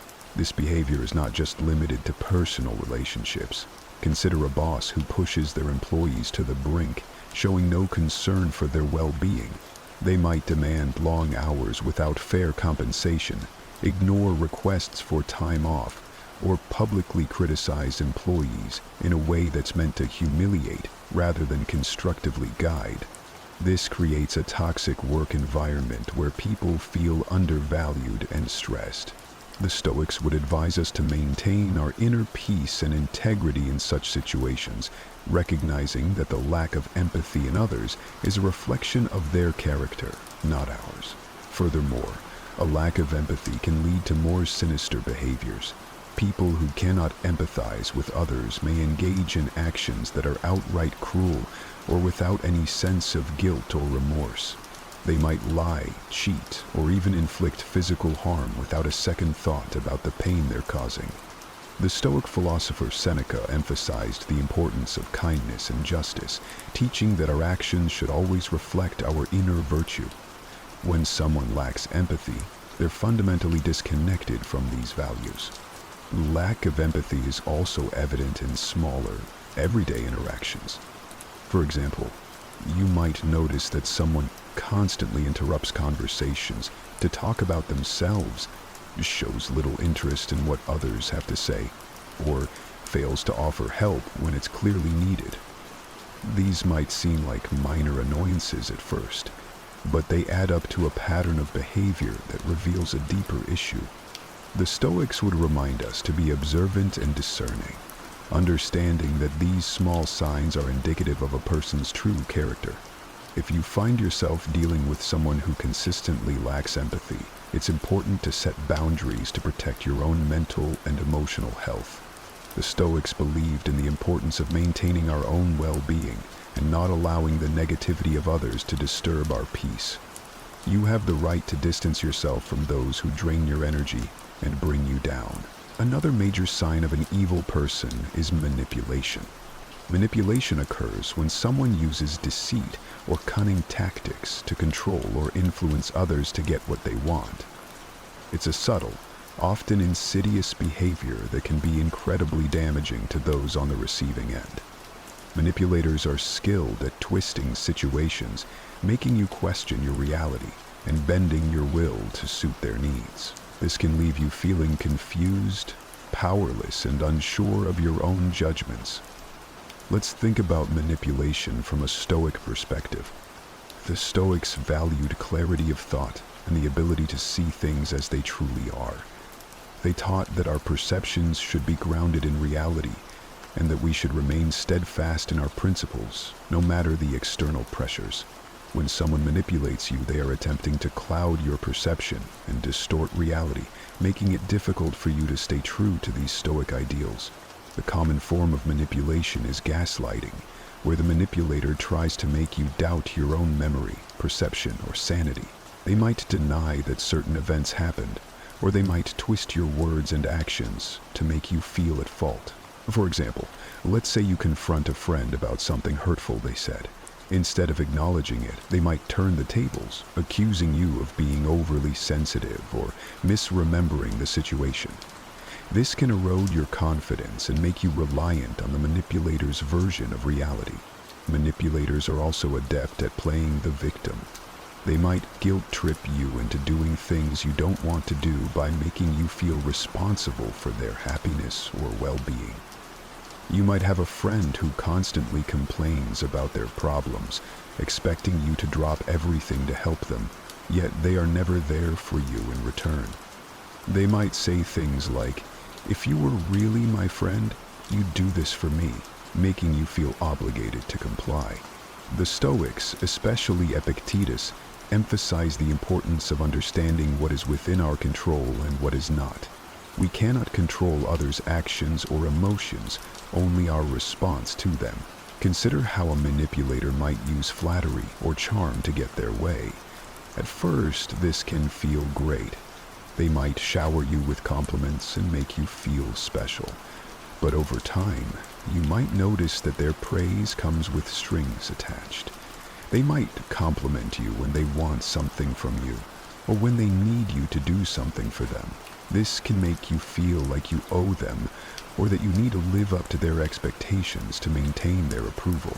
The Stoics would remind us that true virtue and self-worth come from within, not from the fleeting approval of others. Manipulation can also take the form of isolation. A manipulative person might try to cut you off from your friends and family, making you more dependent on them. They might say things like, "Your friends don't really care about you," or "Your family doesn't understand you like I do." This tactic makes it easier for them to control you because you become more reliant on them for support and validation. The Stoics believed in maintaining strong, supportive relationships with others, recognizing that we are social beings who thrive in community. Isolation goes against these principles as it weakens our support network and makes us more vulnerable to manipulation. Financial manipulation is another tactic used by evil people. They might borrow money, never repay it, or they might control your finances to limit your independence. For instance, a partner might insist on managing all the money in the relationship, making you ask for permission to spend anything. This control over finances can make it difficult for you to leave the relationship or assert your independence. The Stoics would encourage us to seek self-sufficiency and independence, ensuring that we are not unduly influenced or controlled by others. Recognizing manipulation for what it is can be challenging, especially when you care about the person involved. The Stoics teach us to be vigilant and discerning, to see things clearly and to act with integrity. If you suspect someone is manipulating you, take a step back and assess the situation objectively. Are they consistently prioritizing their needs over yours? Do they make you feel guilty or unsure of yourself? Are they trying to control aspects of your life or isolate you from others? It's important to set firm boundaries with manipulators and stand your ground. Communicate clearly and assertively about what you will and will not tolerate. Remember, you have the right to your own thoughts, feelings, and actions. The Stoics remind us that while we cannot control how others behave, we can control how we respond. By maintaining our inner strength and clarity, we can protect ourselves from the harmful effects of manipulation and stay true to our values. One of the most glaring signs of an evil person: controlling behavior. This goes beyond mere preferences or quirks. It's about someone who seeks to dominate every aspect of your life, leaving little room for your own autonomy and decisions. Controlling individuals often disguise their behavior as concern or care, but underneath, it's about power and control. The Stoics, who valued personal freedom and self-control, would see this behavior as fundamentally opposed to living a virtuous life. Controlling behavior can manifest in many ways. For instance, you might have a friend who insists on always choosing where you go and what you do together. While it might seem harmless at first, over time you start to realize that your preferences and opinions are consistently ignored or overridden. They might say things like, "I know what's best for us," or "You'll have more fun if you just listen to me." This isn't about mutual decision-making. It's about one person exerting their will over another. In relationships, controlling behavior can become even more dangerous. A partner might monitor your whereabouts, demand constant updates on your activities, and even dictate who you can and cannot see. They might go through your phone, check your messages, or insist on knowing all your passwords. This kind of surveillance and micromanagement can make you feel trapped and anxious, constantly walking on eggshells to avoid conflict. The Stoics, particularly Epictetus, emphasize the importance of maintaining your own inner freedom and autonomy, regardless of external pressures. Control can also come in the form of financial manipulation. A controlling partner or family member might take charge of all financial decisions, doling out money as they see fit, and keeping you financially dependent on them. They might say, "I handle the money because you're not good with finances." Or, "It's easier if I just take care of everything." This can strip you of your financial independence and make it difficult to leave the relationship or assert your own choices. The Stoics believed in self-sufficiency and managing your own resources wisely, viewing financial control as a form of enslavement that must be resisted. Another way controlling behavior shows up is through isolation. A controlling person might try to cut you off from friends and family, claiming that they're the only one who truly understands or cares about you. They might criticize your loved ones, saying things like, "Your friends don't really care about you," or "Your family is toxic." Over time, you might find yourself increasingly isolated, relying solely on the controlling person for support and companionship. The Stoics recognize the importance of community and supportive relationships, seeing isolation as detrimental to both personal growth and well-being. Controlling individuals also often use threats and intimidation to maintain their power. They might threaten to leave you, harm themselves, or even hurt you if you don't comply with their demands. This creates an environment of fear and anxiety, making it difficult to think clearly or make decisions that are best for you. The Stoics, especially Seneca, taught that we should face our fears and not allow others to intimidate us into submission. True courage and wisdom lie in standing firm against such threats and reclaiming our own power. It's important to understand that controlling behavior is about more than just wanting things done a certain way. It's about fundamentally undermining your ability to make your own choices and live your own life. The Stoics would advise us to recognize these behaviors for what they are: an attack on our autonomy and a violation of our personal freedom. By staying true to our values and maintaining our inner strength, we can resist the influence of controlling individuals and reclaim our right to live freely. If you find yourself dealing with someone who exhibits controlling behavior, it's crucial to set firm boundaries and assert your independence. Communicate clearly about your needs and limits, and don't be afraid to seek support from others who understand your situation. Remember, the Stoics teach us that we cannot control others, but we can control our own reactions and decisions. By staying grounded in our principles and valuing our own autonomy, we can protect ourselves from the harmful effects of controlling behavior and live more authentic, fulfilling lives. Another unmistakable sign of an evil person is pathological lying. This goes beyond the occasional white lie that most people tell. Pathological liars deceive constantly, often without any apparent reason. They fabricate stories, manipulate facts, and distort reality to suit their own needs or to gain an advantage over others. This behavior can be incredibly damaging to relationships, eroding trust and creating a web of deceit that's difficult to untangle. The Stoics valued truth and integrity above all else.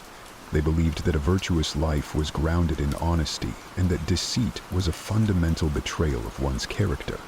Marcus Aurelius emphasized living in accordance with nature, which means aligning our actions with truth and reason. When someone lies pathologically, they are living in direct opposition to these principles, creating a false reality that benefits only themselves. Pathological lying can take many forms. It might start with small, seemingly harmless lies, like embellishing a story to make themselves look better or more interesting. Over time, these lies can escalate, covering up mistakes or wrongdoings and manipulating others to achieve their goals. A pathological liar might claim to have accomplished things they haven't, falsely take credit for others' work, or make up stories about their past to gain sympathy or admiration.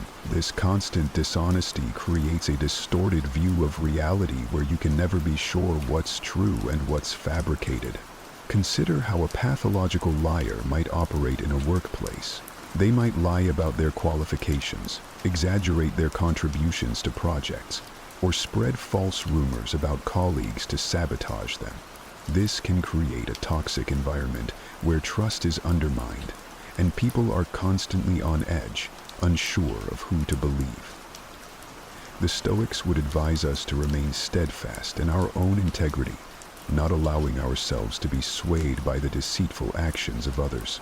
Epictetus taught that we should focus on what we can control, our own thoughts and actions, and not be disturbed by the dishonesty of those around us. In personal relationships, pathological lying can be even more destructive.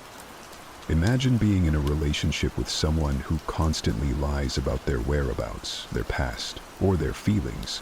This behavior can make you feel insecure, anxious, and constantly questioning your own perceptions. You might find yourself doubting your memory or second-guessing your instincts, which is exactly what the liar wants.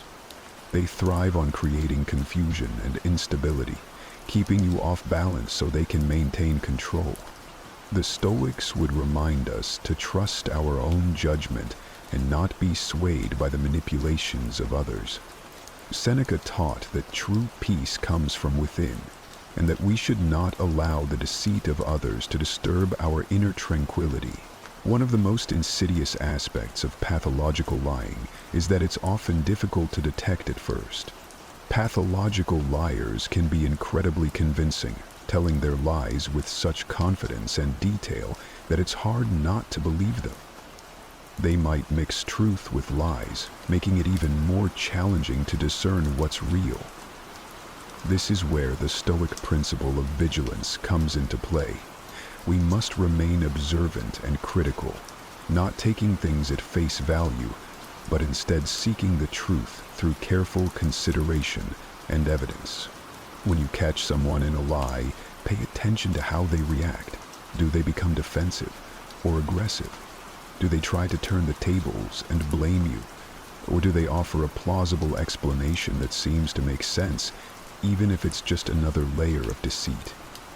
A genuine person will admit to their mistakes and strive to correct them, while a pathological liar will double down on their falsehoods, weaving an even more intricate web of lies.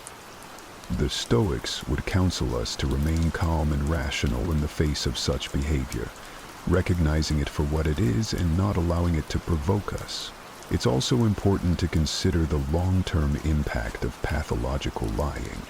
Over time, it can erode the very foundation of trust that any relationship is built upon.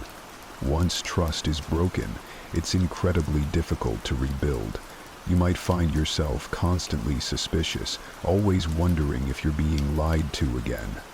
This can lead to a toxic cycle of mistrust and resentment. The Stoics believed in the importance of building strong, honest relationships based on mutual respect and understanding. When dealing with a pathological liar, you must decide whether it's worth trying to rebuild that trust, or whether it's healthier to distance yourself from their toxic influence. If you find yourself entangled with a pathological liar, it's crucial to set firm boundaries and protect your own mental and emotional well-being. The Stoics would advise us to remain true to our own values and principles, not allowing ourselves to be dragged down by the deceit of others. Be clear about what you will and will not tolerate. And don't be afraid to walk away from a relationship or situation that is built on lies. Remember, your peace of mind and integrity are more important than maintaining a connection with someone who consistently deceives you. Now, how can you protect yourself from these harmful behaviors while maintaining your peace and integrity? Setting boundaries is one of the most crucial skills you can develop when dealing with difficult or toxic people. Boundaries are about defining what you will and will not accept in your relationships, and they are essential for protecting your mental, emotional, and even physical well-being. The Stoics, who emphasized the importance of personal integrity and inner peace, would see boundary setting as a fundamental practice for maintaining a virtuous and tranquil life. First and foremost, it's important to recognize that setting boundaries is not about being harsh or unkind. It's about respecting yourself and ensuring that others respect you as well. The Stoics believed in the importance of self-respect and living in harmony with our true nature. By setting clear boundaries, you are not only protecting yourself, but also fostering healthier interactions with others. When it comes to setting boundaries, clarity is key. You need to be specific about what behaviors you will not tolerate and communicate this clearly and assertively. For example, if you have a friend who frequently belittles you or puts you down, you might say, "I appreciate our friendship, but I won't tolerate being spoken to in a disrespectful manner. If this continues, I will have to distance myself." This approach is direct and leaves no room for misinterpretation. According to Stoic principles, this kind of clear communication helps maintain order and respect in relationships. Another important aspect of setting boundaries is consistency. It's not enough to state your boundaries once and expect others to adhere to them without reminders. You must consistently enforce your boundaries, even when it's uncomfortable or difficult. The Stoics, particularly Epictetus, emphasized the importance of discipline and perseverance. By consistently upholding your boundaries, you demonstrate self-respect and teach others how to treat you. If someone repeatedly crosses your boundaries, it's a clear sign that they do not respect you or your limits, and it may be necessary to reassess the relationship. It's also important to remember that setting boundaries is not a one-time event but an ongoing process. As relationships evolve, your boundaries may need to be adjusted. For instance, in a work environment, you might need to set boundaries around your availability and workload to prevent burnout. You could say to a colleague or supervisor, "I am happy to help with this project, but I cannot take on additional tasks beyond my current responsibilities." The Stoics would advise us to balance our duties and not overextend ourselves to the detriment of our well-being. One of the most challenging aspects of setting boundaries is dealing with the pushback or resistance you might encounter. People who are used to getting their way, especially those with controlling or manipulative tendencies, may not take kindly to your newfound assertiveness. They might react with anger, guilt-tripping, or even attempts to undermine your confidence. The Stoics teach us to remain calm and steadfast in the face of such challenges. Marcus Aurelius wrote about the importance of maintaining our composure and not being swayed by the negative emotions of others. When you encounter resistance, stay firm and remind yourself that your boundaries are necessary for your well-being. In some cases, setting boundaries might mean making difficult decisions, such as distancing yourself from certain individuals or even ending relationships that are toxic or harmful. This can be a painful process, but it's essential for preserving your mental and emotional health. The Stoics would remind us that our primary responsibility is to our own virtue and well-being. Seneca often spoke about the importance of choosing our associations wisely, recognizing that the company we keep can significantly impact our character and happiness. By distancing yourself from those who consistently violate your boundaries, you are making a powerful statement about your self-worth and commitment to living a virtuous life. It's also helpful to seek support from others when setting boundaries. This could mean talking to trusted friends, family members, or a therapist about your experiences and getting their input and encouragement. Sharing your struggles and successes with boundary setting can provide you with valuable perspective and strengthen your resolve. The Stoics valued community and the support of like-minded individuals. Marcus Aurelius often reflected on the interconnectedness of humanity and the importance of mutual support. By leaning on your support network, you can find the strength to uphold your boundaries and maintain your well-being.